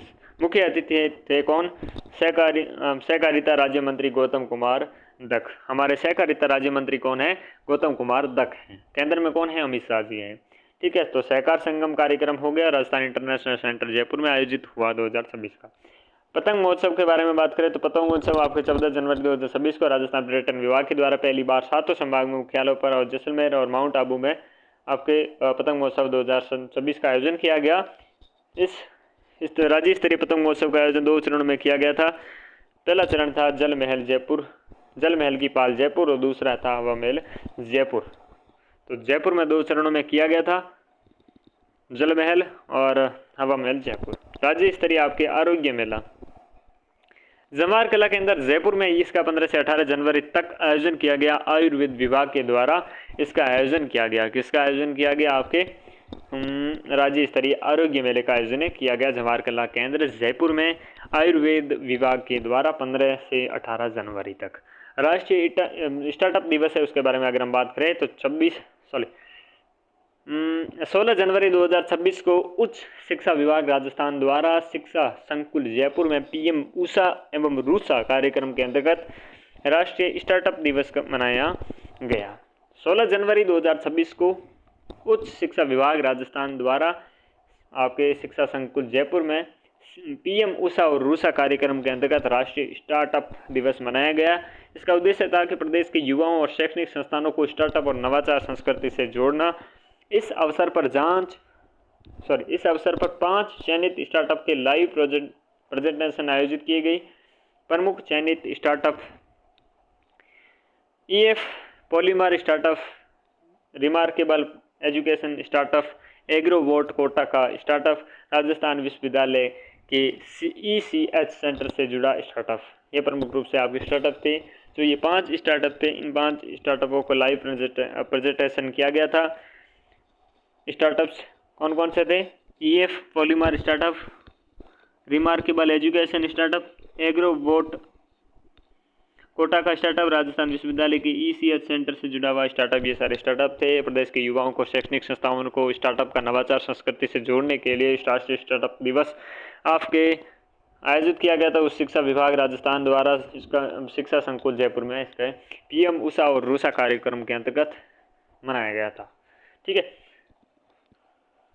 राष्ट्रीय महिला कला शिविर के बारे में अगर हम बात करें तो राजस्थान विश्वविद्यालय जयपुर में 2 से 8 जनवरी 2026 तक राष्ट्रीय महिला कला शिविर का आयोजन हुआ और दृश्य कला विभाग राजस्थान विश्वविद्यालय इसका आयोजक रहा। उद्घाटनकर्ता के बारे में अगर देखें तो हरिभाऊ बागड़े इसके उद्घाटनकर्ता थे। इस शिविर में देश के विभिन्न राज्यों के 32 महिला कलाकारों ने भाग लिया। राष्ट्रीय महिला कला शिविर राजस्थान विश्वविद्यालय जयपुर। आयोग बसंत 31 से लेकर 31 जनवरी 2026 जवाहर कला केंद्र जयपुर में आपके डेलीफिक काउंसिल ऑफ राजस्थान के द्वारा आयोजन किया गया। आयोग बसंत सहयोगी संस्थान थी west zone culture centre, north zone culture centre, Ustad Imamuddin Dagar music and culture society इसके आपके सहयोगी संस्थान थे। आयोजनकर्ता मुख्य रूप से आपके डेलीफिक काउंसिल ऑफ राजस्थान थे और 30 से 31 जनवरी 2026 को जवाहर कला केंद्र जयपुर में इसका आयोजन किया गया। अमृत महोत्सव 2026 के बारे में देखें तो 21 जनवरी से लेकर 10 अप्रैल 2026 तक 12 जिला प्रशासन और महिला अधिकारियों के द्वारा राजीविका के समन्वय से 12 में अमृत महोत्सव 2026 का आयोजन किया जा रहा है। इस महोत्सव का मुख्य उद्देश्य महिलाओं और बालिकाओं के समस्त सशक्तिकरण और सुरक्षा और शिक्षा को बढ़ावा देना इसका रहने वाला है। इस महोत्सव का आपके मुख्य उद्देश्य क्या रहने वाला है? महिलाओं और बालिकाओं के समस्त आपके सशक्तिकरण और सुरक्षा शिक्षा को बढ़ावा देना अमृत महोत्सव 2026 का रहने वाला है मुख्य उद्देश्य। राज्य स्तरीय किन्नू महाकुंभ के बारे में बात करें 23 से 25 जनवरी गंगानगर जिला मुख्यालय पर राज्य स्तरीय कर्षक मेला किन्नू महाकुंभ का आयोजन किया गया। मेलोडी ऑफ कलर्स प्रदर्शनी 17 से 19 जनवरी 2026 तक जवाहर कला केंद्र जयपुर में प्रसिद्ध जलरंग कलाकार डॉक्टर सुषमा महाजन को एक प्रदर्शनी मेलोडी ऑफ कलर्स सुषमा महाजन को किसको? सुषमा महाजन को, ठीक है।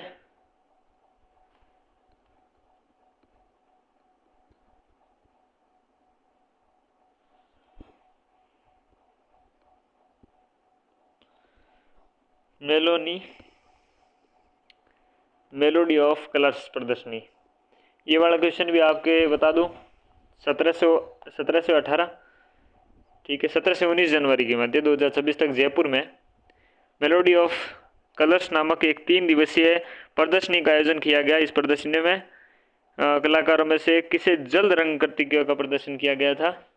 तो सुषमा महाजन। ये वाला क्वेश्चन ऐसा ही आया हुआ था आपके, ऐसा ही हुई ना अभी 2000 ये जो 26 वाला भी पेपर हुआ था, इसी पेपर में जो 5 तारीख को दूसरा ये अपना जीके वाला पेपर था उसमें ये क्वेश्चन आया हुआ है, ठीक है। तो सुषमा महाजन को जलरंग जो कलाकार है सुषमा महाजन को एक अवार्ड दिया गया, ये इम्पोर्टेंट है, ठीक है। अब देखो एग्जाम में क्वेश्चन कहीं से भी आ सकता है, पेपर जस्ट हाथ में मैंने ये देख के आपको बताया। उदयपुर वन मेला 2026, उदयपुर वन मेला 2026 17 व 18 जनवरी 2026 को वन विभाग द्वारा उदयपुर के सज्जनगढ़ में 2 दिवसीय वन मेले का आयोजन किया गया। उदयपुर जो वन मेला है 2026 17 व 18 जनवरी 2026 को वन विभाग के द्वारा उदयपुर के सज्जनगढ़ में 2 दिवसीय वन मेले का आयोजन किया गया। उदयपुर वन मेला कहाँ पर? उदयपुर में सज्जनगढ़ में 2 दिवसीय वन मेला। आदिवासी के युवा आदान प्रदान कार्यक्रम गृह मंत्रालय तथा माई भारत सरकार के द्वारा 16 जनवरी 2026 को जयपुर में 17वें आदिवासी युवा आदान प्रदान कार्यक्रम का शुभारंभ किया गया। 7 दिवसीय कार्यक्रम था। 5 राज्यों ओडिशा, झारखंड, मध्य प्रदेश, महाराष्ट्र, छत्तीसगढ़ के 200 युवाओं ने भाग लिया। इस कार्यक्रम का उद्देश्य आदिवासी युवाओं को राष्ट्रीय मुख्य धारा से जोड़ना और उनके सांस्कृतिक धरोहर का आपके संरक्षण करना रहा था, ठीक है। प्राकृतिक खेती हेतु आपके विस्तृत कार्य योजना वर्ष 2025-26 के बजट में प्राकृतिक घोषणा खेती के विस्तार हेतु राजस्थान सरकार ने एक विस्तृत कार्य योजना घोषित की है। प्रदेश के 2.5 लाख किसानों को प्राकृतिक खेती से जोड़ना इसका उद्देश्य है और ठीक है। वित्तीय प्रावधान देखें तो 2.25 लाख किसानों को राष्ट्रीय प्राकृतिक खेती मिशन के तहत केंद्र और राज्य सरकार में वित्तीय आपके 60:40 आपके वित्तीय सहायता रहने वाली है। 25,000 किसानों को राज्य द्वारा 100% वित्तीय सहायता प्रदान की जाएगी। प्रत्येक 50 हेक्टेयर क्षेत्र में 125 किसानों का एक क्लस्टर बनाया जाएगा। 50 हेक्टेयर क्षेत्र है उसमें 125 किसानों का एक क्लस्टर बनाया जाएगा। प्राकृतिक खेती से जुड़े किसान 2.5 लाख लक्ष्य हैं। कुल विकसित क्लस्टर हैं 2000, कुल आपकी कवर क्षेत्र है 1 लाख हेक्टेयर और प्राकृतिक खेती से जुड़े किसान कितने 2.5 लाख और 2000 क्लस्टर विकसित किए जाएंगे। कुल कवर है 1 लाख हेक्टेयर। प्रति एकड़ किसान को प्रोत्साहन राशि 4000 रुपये। कुल बायो इनपुट संसाधन है 180 और प्रति केंद्र वित्तीय सहायता है 1 लाख रुपये। प्रति केंद्र वित्तीय सहायता 1 लाख रुपये। अब हम देखेंगे युवा आपके संबल मेला 2026। 12 जनवरी 2026 को कौशल नियोजन और उद्यमिता विभाग तथा राजस्थान और जोधपुर जिला प्रशासन ने युवाओं को संबल प्रदान करने के उद्देश्य से राजकीय महिला ITI जोधपुर में जिला स्तरीय युवा संबल मेला 2026 का आयोजन किया गया और मुख्य अतिथि जिसमें शिक्षा मंत्री मदन दिलावर रहे। तो युवा संबल मेला था 2026 12 जनवरी 2026 को कौशल नियोजन एवं उद्यमिता विभाग तथा जोधपुर जिला प्रशासन ने युवाओं को संबल प्रदान करने के उद्देश्य से राजकीय महिला ITI जोधपुर में जिला स्तरीय युवा संबल मेला 2026 का आयोजन किया गया और मुख्य अतिथि कौन थे? शिक्षा मंत्री हैं मदन दिलावर। ये आपके मुख्य अतिथि रहे। अंतर्राष्ट्रीय आपके महेश्वरी महाधिवेशन देखें तो 9 से आपकी 11 जनवरी 2026 में जोधपुर में अंतर्राष्ट्रीय महेश्वरी महाधिवेशन हुआ और 10 जनवरी 2026 को इस अधिवेशन में केंद्रीय मंत्री अमित शाह, मुख्यमंत्री भजन लाल शर्मा और लोकसभा अध्यक्ष आपके ओम बिरला भी शामिल हुए। 10 जनवरी को महाधिवेशन में केंद्रीय मंत्री अमित शाह, मुख्यमंत्री भजन लाल शर्मा और लोकसभा अध्यक्ष ओम बिरला भी शामिल हुए। केंद्रीय मंत्री अमित शाह ने इस अवसर पर माहेश्वरी समाज को समर्पित डाक टिकट जारी करने के साथ ही माहेश्वरी गौरव ग्रंथ और जैविक खेती पर आधारित पुस्तक का विमोचन, अपना घर आश्रम के प्रथम चरण का लोकार्पण किया। अब जो विमुक्त घुमंतु और अर्ध घुमंतु सहायता शिविर के बारे में अगर हम बात करें तो 12 से लेकर 31 जनवरी 2026 तक प्रदेश के समस्त जिलों के समस्त शहरी और ग्रामीण क्षेत्रों में आयोजन हुआ। इन शिविरों के दौरान विमुक्त घुमंतु और अर्ध घुमंतु समुदाय के व्यक्तियों को केंद्र या राज्य की जन कल्याणकारी योजना को लाभान्वित करने हेतु ऑनलाइन घुमंतु पहचान पत्र जारी किए गए। Rajasthan industries and SME summit जो जयपुर में हुआ 20 जनवरी 2026 को उभरते व्यापार, निर्यात और निवेश सहयोग का अन्वेषण इसका विषय रहा। SME chambers of India, manufacturers and exports association of India इसके आयोजक थे। SME चैम्बर्स ऑफ इंडिया और manufacturing and exports association of India इसके आयोजक थे और इसका आपकी आयोजन जयपुर में किया गया था Rajasthan industries and SME summit का। अलवर टाइगर मैराथन का उद्घोष कार्यक्रम देखें। 7 जनवरी 2026 को सिटी पैलेस आपके अलवर में अलवर टाइगर मैराथन का द्वितीय संस्करण का उद्घोष कार्यक्रम आयोजित हुआ। इस अवसर पर केंद्रीय मंत्री आपके भूपेंद्र यादव,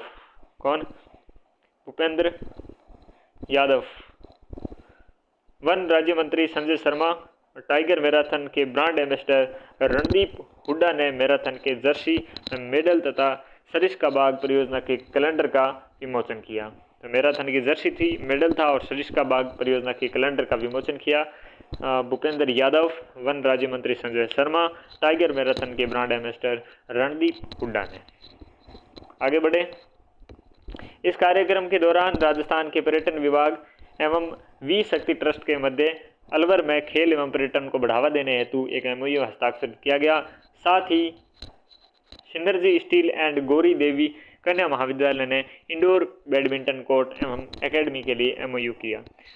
18 फरवरी 2026 को शक्ति ट्रस्ट की ओर से द्वितीय अलवर टाइगर मैराथन आयोजित की जा रही है। कौन सी ट्रस्ट है? तो शक्ति ट्रस्ट है। 8 फरवरी से इसका आयोजन किया जा रहा है। इस कार्यक्रम के दौरान क्या है, राजस्थान पर्यटन विभाग और वी आपके जो शक्ति ट्रस्ट है इसके मध्य अलवर में खेल व पर्यटन को बढ़ावा देने के लिए MOU हुआ।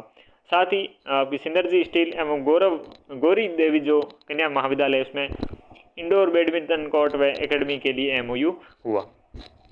अगर हम अगली बात करें 2 दिवसीय जोनल आपके रिव्यू कॉन्फ्रेंस की तो देखिएगा 8 व 9 जनवरी 2026 को होटल अरावली उदयपुर में सहकारिता मंत्रालय भारत सरकार के द्वारा आयोजित हुआ था और शुभारंभ सहकारिता मंत्रालय के सचिव डॉक्टर अशोक कुमार भुट्टानी द्वारा इसका शुभारंभ किया गया। 2 दिवसीय जो जोनल रिव्यू कॉन्फ्रेंस थी इसका, और विषय था सहकार से समृद्धि और सहकारिता क्षेत्र में केंद्र और राज्यों के द्वारा संचालित विभिन्न पहलों से प्रगति की समीक्षा करना और भविष्य की रणनीति पर विचार करना इसका उद्देश्य था।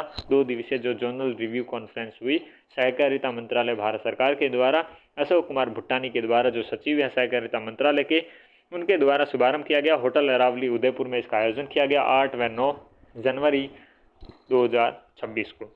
उद्देश्य हमने देखा। उसके बाद में कोटा हाड़ौती ट्रेवल मार्ट के बारे में देखते हैं।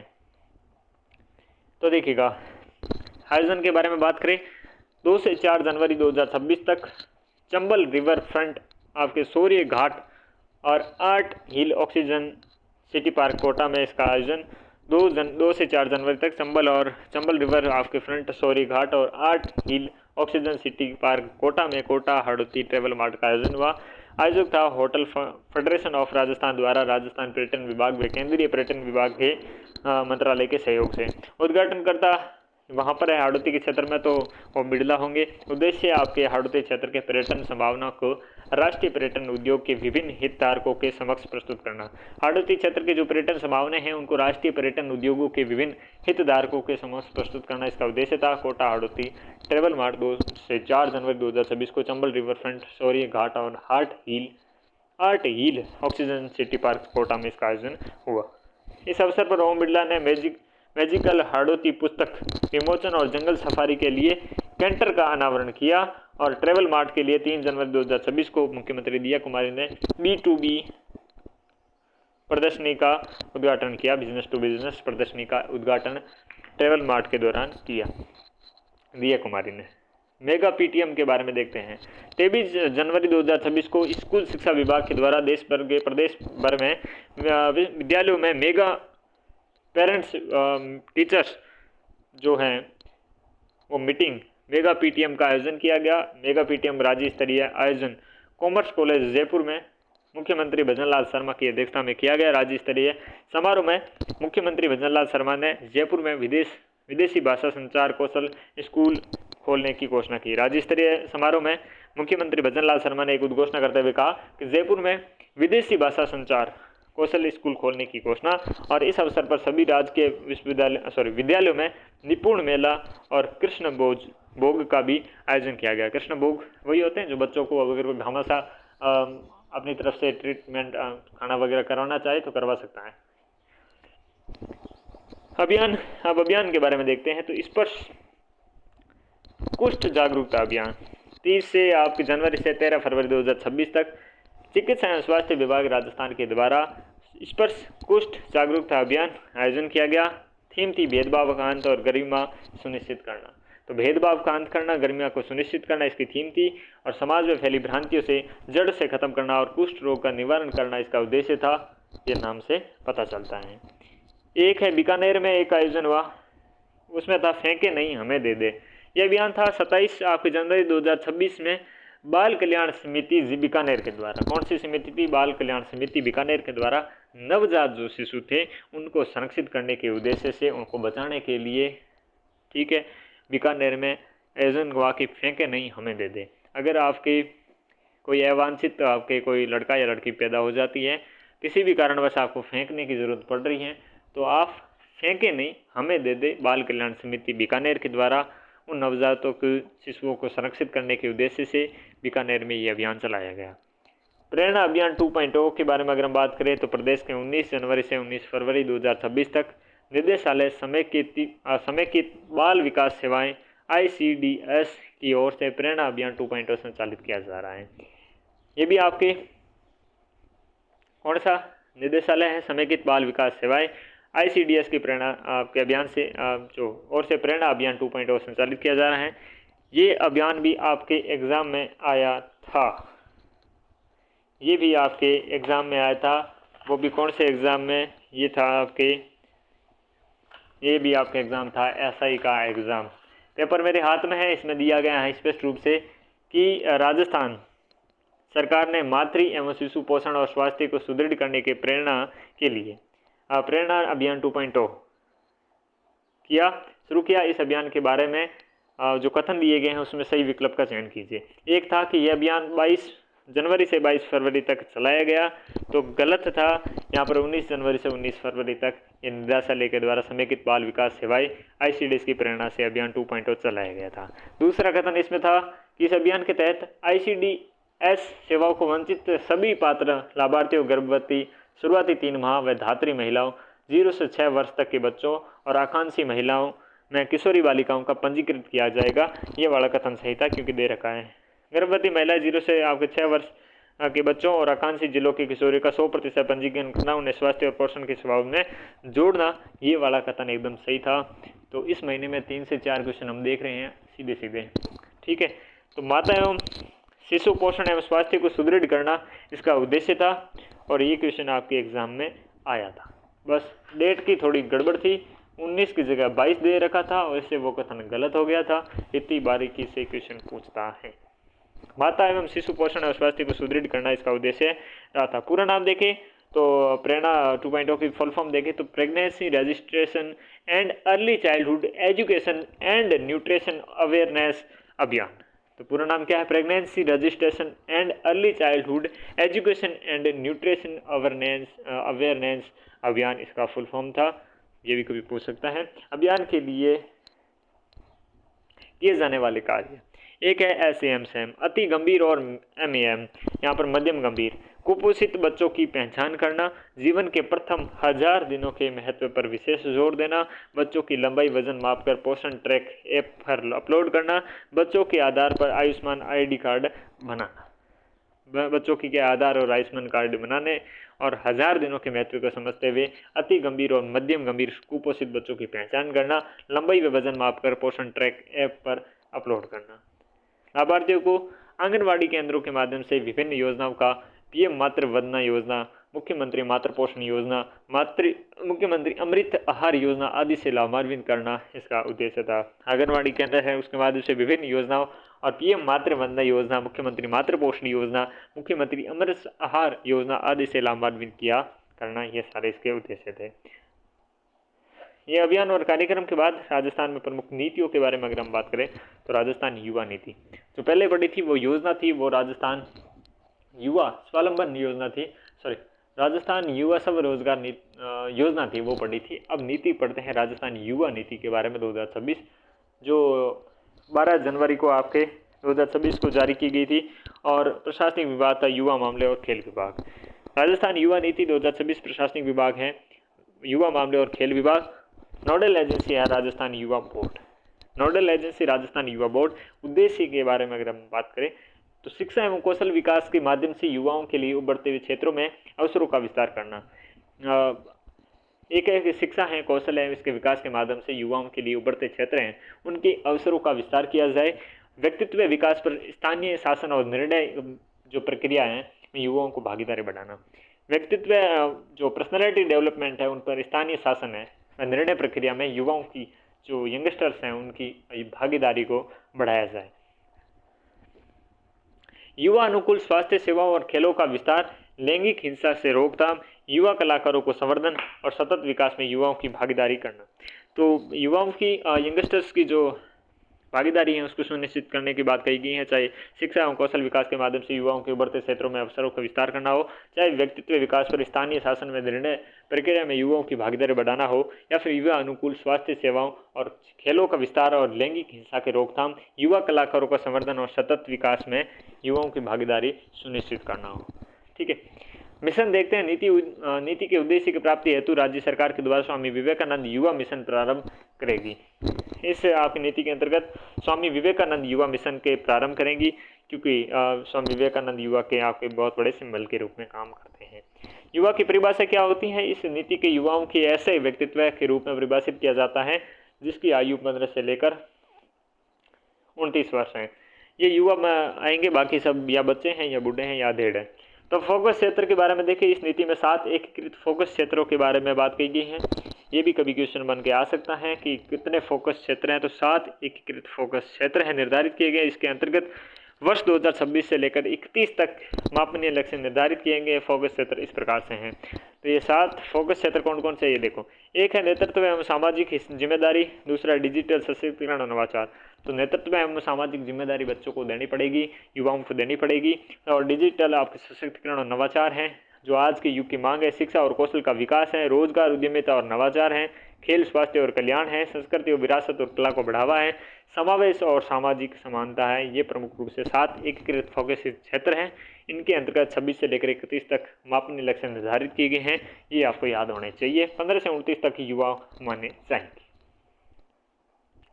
क्रियान्वयन एजेंसियों के बारे में देखें तो देखिएगा, state level high power committee नीति के प्रभावी क्रियान्वयन हेतु युवा मामले और खेल विभाग के मंत्री की अध्यक्षता में state level high power committee का गठन किया जाएगा। खेल विभाग के मंत्री हैं, उसकी अध्यक्षता में आपकी state level high power committee का गठन किया जाएगा। और स्टेट लेवल टास्क फोर्स में देखिए तो मुख्य सचिव राज्य सरकार की अध्यक्षता में स्टेट लेवल टास्क फोर्स की गठन किया जाएगा। तो मंत्री जी के हाई लेवल आपके state level high power committee, state level task force में आपके मुख्य सचिव, कोर कमेटी में मुख्य सचिव, युवा मामले और खेल विभाग की अध्यक्षता में कोर कमेटी का आयोजन किया जाएगा। ठीक है, ये थी राजस्थान युवा नीति। ठीक है, राजस्थान युवा नीति। अब हम अगली नीति पढ़ते हैं। युवा नीति के बाद में राजस्थान रोजगार नीति के बारे में देखते हैं। ये 2026, ये भी 12 जनवरी 2026 को आपके मुख्यमंत्री भजनलाल शर्मा ने राजस्थान युवा महोत्सव के समापन समारोह के अवसर पर नियोजित युवा समृद्ध राजस्थान की विजन को साकार करने के लिए राजस्थान रोजगार नीति 2026 का विमोचन किया गया। राजस्थान युवा महोत्सव के समापन समारोह के अवसर पर नियोजित युवा समृद्ध राजस्थान की विजन को साकार करने के लिए राजस्थान रोजगार नीति 2026 का विमोचन किया गया। मुख्यमंत्री भजनलाल शर्मा ने राजस्थान युवा महोत्सव के समापन के अवसर पर नियोजित युवा समृद्ध राजस्थान की विजन को साकार करने के लिए राजस्थान रोजगार नीति 2026 का विमोचन किया। और इसका उद्देश्य क्या था कि इसका उद्देश्य है प्रत्येक युवा को सार्थक रोजगार उपलब्ध कराना, राजस्थान को समावेशी व सतत रोजगार का अग्रणी केंद्र और के रूप में स्थापित करना, जिससे राज्य के वर्ष 2030 तक आपके 350 बिलियन आपके अमेरिकी डॉलर अर्थव्यवस्था बनने में दिशा में अग्रसर हो सके। तो 30 का आपके ये लक्ष्य 350 बिलियन डॉलर अमेरिकी डॉलर अर्थव्यवस्था को दिशा में अग्रसर होना, ये हो सकता है युवाओं के साथ से युवाओं के समावेश व सतत रोजगार के अग्रणी केंद्र के रूप में स्थापित करने पर। लक्ष्य के देखें तो सब रोजगार, मजदूरी, वेतन आधारित रोजगार एवं उद्यमिता पर केंद्रीय बहुआयामी रणनीति के माध्यम से मार्च आपके 2029 तक 15 लाख रोजगार के अवसर सर्जित करना। सब रोजगार, मजदूरी, आपके वेतन आधारित रोजगार और उद्यमिता पर केंद्रीय बहुआयामी रणनीति के माध्यम से 15 लाख रोजगार के अवसर, कितने 15 लाख रोजगार के अवसर सर्जित करना।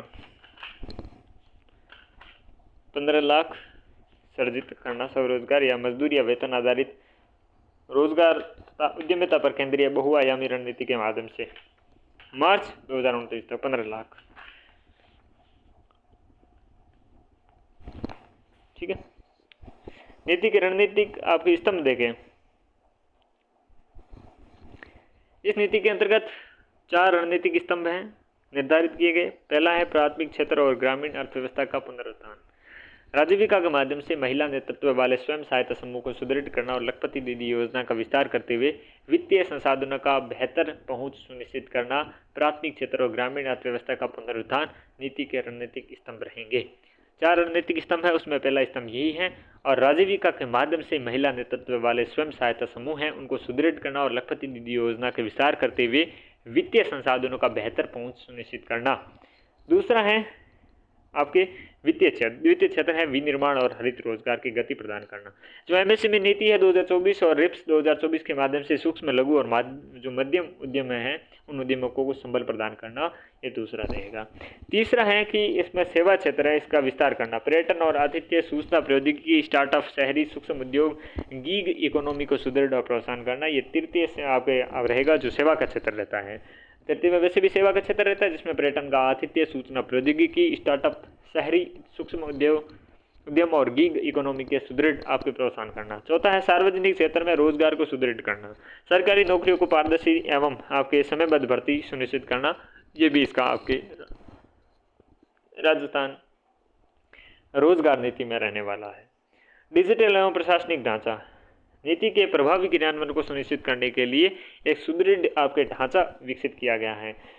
पहला राजस्थान रोजगार पोर्टल है EEMS 2.0। ये एक AI सक्षम एकीकृत रोजगार मंच है जो रोजगार के इच्छुक जो व्यक्ति हैं वहाँ पर सार्वजनिक और निजी क्षेत्र में नियुक्तियों से जोड़ता है और इसके अंतर्गत जॉब फेयर व अंतर्राष्ट्रीय प्लेसमेंट की सुविधा उपलब्ध करवाता है। राजस्थान रोजगार पोर्टल EEMS 2.0 यह एक AI सक्षम एकीकृत रोजगार मंच है जो रोजगार के इच्छुक व्यक्तियों की सार्वजनिक और निजी क्षेत्र में नियुक्तियों से जोड़ता है। इसके अंतर्गत जॉब फेयर और अंतर्राष्ट्रीय प्लेसमेंट की सुविधा उपलब्ध होती है, किसके अंतर्गत राजस्थान रोजगार पोर्टल के माध्यम से। क्षेत्रीय फोकस में देखें तो समावेशी विकास सुनिश्चित करने के लिए जिला स्तर पर रोजगार योजनाओं का क्रियान्वयन किया जा रहा है, जिसमें विशेष रूप से जनजाति उप योजना TSP क्षेत्रों एवं आकांक्षी जिलों पर विशेष ध्यान दिया जाएगा। क्षेत्रीय फोकस इसमें समावेशी जो विकास सुनिश्चित करने के लिए जिला स्तर पर रोजगार योजनाओं का क्रियान्वयन किया जा रहा है। जिला स्तर है, उस जिला स्तर पर रोजगार जो है क्या है उन योजनाओं का क्रियान्वयन किया जा रहा है और विशेष रूप से जो जनजातीय उप योजना TSP क्षेत्र हैं उन पर आकांक्षी जिलों का विशेष ध्यान दिया जाएगा। तीसरा डेटा आधारित शासन है। जिलों में आपके प्लेसमेंट है, वेतन वृद्धि है, समावेशन है, उसकी निगरानी के लिए रोजगार परिणाम सूचकांक EOI विकसित किया गया, जिसके देखरेख व कौशल रोजगार और उद्यमिता विभाग के नेतृत्व में गठित एक उच्च स्तरीय समिति द्वारा की जाती है। ओके, तो ये थी आपकी राजस्थान रोजगार नीति 2026-25, ठीक है 26। ओके, युवा नीति के बाद रोजगार नीति के बाद अब आगे बढ़ते हैं राजस्थान सेमीकंडक्टर पॉलिसी 2025। एक नीति है जिसे राजस्थान सेमीकंडक्टर पॉलिसी या नीति के नाम से 2025 के नाम से जानते हैं, जो 21 जनवरी 2026 को राज्य मंत्रिमंडल ने राज्य की पहली आपके राजस्थान सेमीकंडक्टर पॉलिसी 2025 को अनुमोदित किया है। कब? 21 जनवरी 2026 को राज्य मंत्रिमंडल ने पहली आपकी जो सेमीकंडक्टर पॉलिसी नीति है राजस्थान में अनुमोदित की है। इसके उद्देश्य क्या है? राज्य की सेमीकंडक्टर जो कंडक्टर है उसके विनिर्माण, डिज़ाइन, पैकेजिंग और संबंध आपके जो इलेक्ट्रॉनिक के क्षेत्र हैं में देश का प्रमुख गंतव्य बनाना। तो राज्य के सेमीकंडक्टर विनिर्माण है, डिज़ाइन है, पैकेजिंग है और संबंध जो इलेक्ट्रॉनिक्स के क्षेत्र उस पर पहला स्थान प्रमुख गंतव्य बनाना है। निवेशकों को आकर्षित कर सेमीकंडक्टर के क्षेत्र में स्वदेशी उत्पादन को बढ़ावा देना है। राज्य के सेमीकंडक्टर और सेंसर के क्षेत्र में एक एंकर निवेश को आकर्षित करना और वैश्विक स्तरीय सेमीकंडक्टर पार्कों का विकास करना और फेबलेस डिज़ाइन पारिस्थितिकी तंत्र को सशक्त बनाना है। तो यही चाहते हैं कि सेमीकंडक्टर के क्षेत्र में राजस्थान प्रमुख आपके देश में प्रमुख राज्य के रूप में उभरे, सेमीकंडक्टर के क्षेत्र में निवेश को बढ़ावा दिया जाए और प्रमुख रूप से जो सेमीकंडक्टर के क्षेत्र में विकास करने के डेवलपमेंट करने की कोशिश की जाए और साथ में ही इसमें सेंसर क्षेत्र में एंकर निवेश को आकर्षित करना है। वैश्विक स्तरीय जो सेमीकंडक्टर पार्क है उनको विकास करना है। फेबलेस डिज़ाइन पारिस्थितिकी का तंत्र को सशक्त बनाना, ये प्रमुख रूप से इसके उद्देश्य रहने वाले हैं। विशेष फोकस देंगे तो इस नीति के तहत सेमीकंडक्टर जो पार्क हैं जिसमें अक्षय ऊर्जा, जल दक्षता, पुनर्चक्रण और सर्कुलर पहलुओं के माध्यम से ग्रीन मैन्युफैक्चरिंग को प्रोत्साहन करने पर विशेष बल देना है।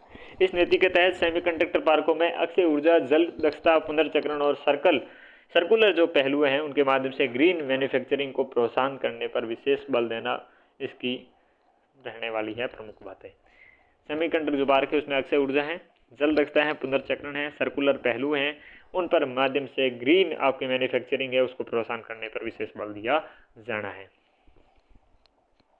प्रमुख प्रावधान में देखें तो इस नीति के तहत भारत सरकार के द्वारा इंडिया सेमीकंडक्टर मिशन योजना के तहत स्वीकृत पूंजी सब्सिडी के 60% समतुल्य पूंजी अनुदान राज्य सरकार द्वारा प्रोत्साहन के रूप में दिया जाएगा। जैसे 60% जो इंडियन गवर्नमेंट है वो देती है, उसी प्रकार से जो स्टेट राजस्थान की गवर्नमेंट है ये भी 60% के समतुल्य पूंजी अनुदान राज्य सरकार द्वारा प्रोत्साहन के रूप में दिया जाएगा। पूंजीगत निवेश को बढ़ावा देने के लिए बैंकों और वित्तीय संस्थान हैं उनके लिए टर्म लोन पर 5% का ब्याज अनुदान दिया जाएगा। जो पूंजीगत निवेश है उस पूंजीगत निवेश को बढ़ावा देने के लिए बैंकों अथवा वित्तीय संस्थानों के लिए टर्म लोन पर 5% आपके ब्याज अनुदान दिया जाएगा। पर्यावरण परियोजना, पर्यावरणीय परियोजनाओं की लागत का 50% तक प्रतिपूर्ति प्रदान की जाएगी। पर्यावरणीय जो परियोजनाएं हैं उन लागत का 50% तक प्रतिपूर्ति प्रदान की जाएगी। जो कैपेटिव पावर प्लांट के लिए 7 वर्षों तक विद्युत शुल्क 100% आपको छूट दी जाएगी। राजस्थान ग्रीन रेटिंग सिस्टम के तहत प्रामाणिक इकाइयों को सहमति शुल्क में 50% की आपको छूट दी जाएगी। और साथ में 7 वर्षों तक स्टाम्प शुल्क और भू रूपांतरण शुल्क पर 75% तथा 25% आपके पुनर्भरण प्रदान किया जाएगा। एज यूजुअल काफ़ी योजनाओं में ऐसा चलता है। तो 50% पर्यावरणीय परियोजनाओं की लागत पर, 100% आपके कैपेटिव पावर प्लांट के लिए 7 वर्षों तक विद्युत शुल्क और 50% आपके राजस्थान ग्रीन रेटिंग सिस्टम के तहत प्रामाणिक इकाइयों को सहमति शुल्क पर और 7 वर्षों तक स्टाम्प शुल्क और भू रूपांतरण पर 75% छूट और 25% पुनर्भरण प्रदान किया जाएगा। ठीक है, ये थी आपकी राजस्थान जो सेमीकंडक्टर पॉलिसी थी 2025, सेमीकंडक्टर पॉलिसी 2025। ठीक है, Rajasthan arrow space and defence policy देखते हैं 2026। 21 जनवरी 2026 को राज्य मंत्रिमंडल Rajasthan arrow space and defence policy 2026 का अनुमोदन किया गया। उद्देश्य क्या था कि प्रदेश में रक्षा एवं जो अंतरिक्ष प्रौद्योगिकी है उसको प्रोत्साहन देने के साथ ही राजस्थान को arrow space and defence manufacturing का हब बनाना होता है। कि प्रदेश में भाई रक्षा और अंतरिक्ष जो प्रौद्योगिकी है उसको प्रोत्साहन देने के साथ ही राजस्थान को एरो स्पेस और डिफेंस मैन्युफैक्चरिंग है उसको हब बनाना, और इस क्षेत्र में सबसे बड़ा आपके निवेश को आकर्षित करने के साथ साथ MSME और स्टार्टअप और नवाचार आधारित इकोसिस्टम का विकास और रोजगार का सृजन करना तो है ही। साथ में प्रदेश को एरो स्पेस एंड डिफेंस क्षेत्र के विनिर्माण, जो विनिर्माण उद्योग हैं, उपकरण है, वो घटक है, निर्माताएं हैं, आपूर्तिकर्ताओं को आदि से जुड़ी इकाइयों की स्थापना को बढ़ावा देना भी इसका रहने वाला है उद्देश्य। प्रावधान देखें, इस नीति के तहत एरो स्पेस एंड डिफेंस पार्कों के लगने वाले पात्र arrow space and defence manufacturing और सेवा उद्यमों को परिसंपत्ति निर्माण प्रोत्साहन के लिए 7 वर्ष तक राज्य कर के 75% पुनर्भरण निवेश अनुदान दिया जाएगा। 7 वर्षों तक क्या है, एरो स्पेस एंड डिफेंस पार्कों में लगने वाले पात्र एरो स्पेस आपके जो डिफेंस मैन्युफैक्चरिंग और सेवा उद्यमों को परिसंपत्ति निर्माण प्रोत्साहन के रूप में 7 वर्षों तक 75% पुनर्भरण निवेश अनुदान दिया जाएगा। और विनिर्माण उद्योग के लिए 20 से 28% और सेवा क्षेत्र के लिए 14 से 20% तक 10 वर्षों में वितरित पूंजीगत अनुदान और अथवा 10 वर्षों तक वार्षिक किस्तों में 1.2 से आपके 2% तक आपके टर्नओवर लिंक्ड प्रोत्साहन में से किसी एक विकल्प का चयन करने में सुविधा प्रदान की जाएगी। यानी कि विनिर्माण उद्योग के लिए 20 से 28% और सेवा क्षेत्र के लिए 14 से 20% 10 वर्षों में वितरित पूंजीगत अनुदान अथवा या फिर आपके लिए 10 वर्षों तक वार्षिक किस्तों पर 1.2 से 2% तक टर्नओवर लिंक्ड प्रोत्साहन में से किसी एक विकल्प का चयन करने की सुविधा प्रदान की जाएगी। और प्रावधान क्या है, रिको की भूमि लेने वाले मेगा या अल्ट्रा मेगा विनिर्माण उद्योग में 10 वर्षों तक आपके फ्लेक्सिबल लैंड पेमेंट और 5 वर्षों के लिए ऑफिस स्पेस के लिए लीज रेंटेड सब्सिडी प्रदान की जाएगी। 5 वर्षों के लिए तो ऑफिस स्पेस के लिए लीज रेंटेड सब्सिडी प्रदान की जाएगी। और रिको की भूमि लेने वाले मेगा अल्ट्रा और मेगा विनिर्माण उद्योग की 10 वर्षों तक आपके फ्लेक्सिबल लैंड पेमेंट आपके प्रदान की जाएगी सब्सिडी। इस नीति के अंतर्गत प्रोत्साहन पर टॉपअप के रूप में 10 से 15% के आपके एम्प्लॉयमेंट बूस्टर तथा पहली 3 मेगा अल्ट्रा मेगा इकाइयों के लिए 25% आपके सनराइज बूस्टर, 10% एंकर बूस्टर और 20% थ्रस्ट बूस्टर प्रदान किया जाएगा। इस नीति के अंतर्गत 7 वर्षों के लिए विद्युत शुल्क में 100% छूट, मंडी शुल्क और बाजार शुल्क में 100% का पुनर्भरण और स्टाम्प शुल्क एवं भूमि जो रूपांतरण है उसमें शुल्क में 25% छूट और 75% छूट और 25% पुनर्भरण का प्रावधान रहने वाला है। तो इस प्रकार के ये आपके आंकड़े रहने वाले हैं।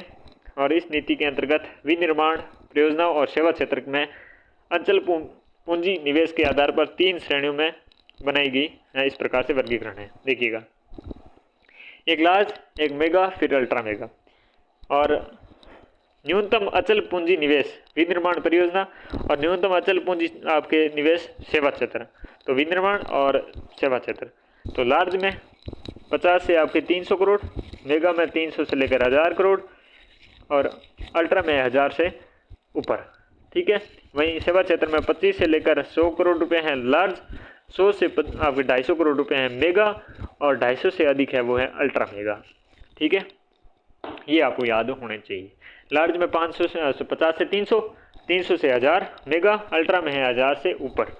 फिर सेवा क्षेत्र में 2500 से 100, 25 से 100 और 100 से 250, 250 से ऊपर। लार्ज, मेगा और अल्ट्रा मेगा। राजस्थान से संबंधित रिपोर्ट और प्रमुख मुद्दे, घटना या चर्चित स्थलों के बारे में बात करें तो सबसे पहले हम रिपोर्ट या सूचकांक के बारे में देखें। ये इंपॉर्टेंट बन सकता है आने वाले एग्जाम में। पीएम श्री विद्यालयों की राज्य स्तरीय रैंकिंग। पहली बार राजस्थान राज्य के सभी 639 पीएम श्री विद्यालयों की राज्य स्तरीय रैंकिंग जारी की गई और मुख्य सचिव श्रीनिवास ने आपके द्वारा जारी रैंकिंग में 18 मानकों पर आधारित थी। कितने मानक थे? 18 मानकों पर ये आधारित थी, श्रीनिवास के द्वारा जारी की गई थी। 639 विद्यालय शामिल थे और शीर्ष स्थान पर आपके पीएम श्री विद्यालय धावा जोधपुर रहा और सेकंड पे रहा पीएम श्री आपके विद्यालय सावर अजमेर। तीसरे पे रहा पीएम श्री विद्यालय मानपुरा मोचड़ी जयपुर। चौथे पे था आपकी जोड़ी के हनुमानगढ़ और 5 पे था रिंग्स सीकर। तो पहले पे कौन था? दावा बोला जोधपुर बार। ठीक है, राज्य के सभी पीएम श्री विश्वविद्यालय क्यों विद्यालय को सेंटर ऑफ एक्सीलेंस के रूप में विकसित किया जा रहा है। Okay, next. अब आगे का जो भी अपना मैटर रहने वाला है अगली क्लास में देखेंगे। और खेल वाला पोर्शन है वो नहीं कराएंगे, वो हो सकता है साथ में ही खेल वाले पोर्शन है इंपॉर्टेंट निकाल के 4-5 महीने के आखिर में सब साथ में मिला के करवा देंगे, वरना कोई मतलब नहीं रहता है। ठीक है, क्योंकि वहाँ पर स्पोर्ट्स में खचर पचर न्यूज़ें बहुत होती है। इंपॉर्टेंट निकाल के जो खास तौर पर एग्जाम के पॉइंट ऑफ व्यू से बेटर होगी वही एक बार लिस्ट बना के वो पढ़ेंगे। तो एक क्लास और लगेगी जिसमें हम काफ़ी चीज़ें और पढ़ लेंगे, विविध भी हम देख लेंगे उसमें। तो बस इसका कक्षा में इतना ही, अगली कक्षा में मिलते हैं, तब तक के लिए नमस्कार।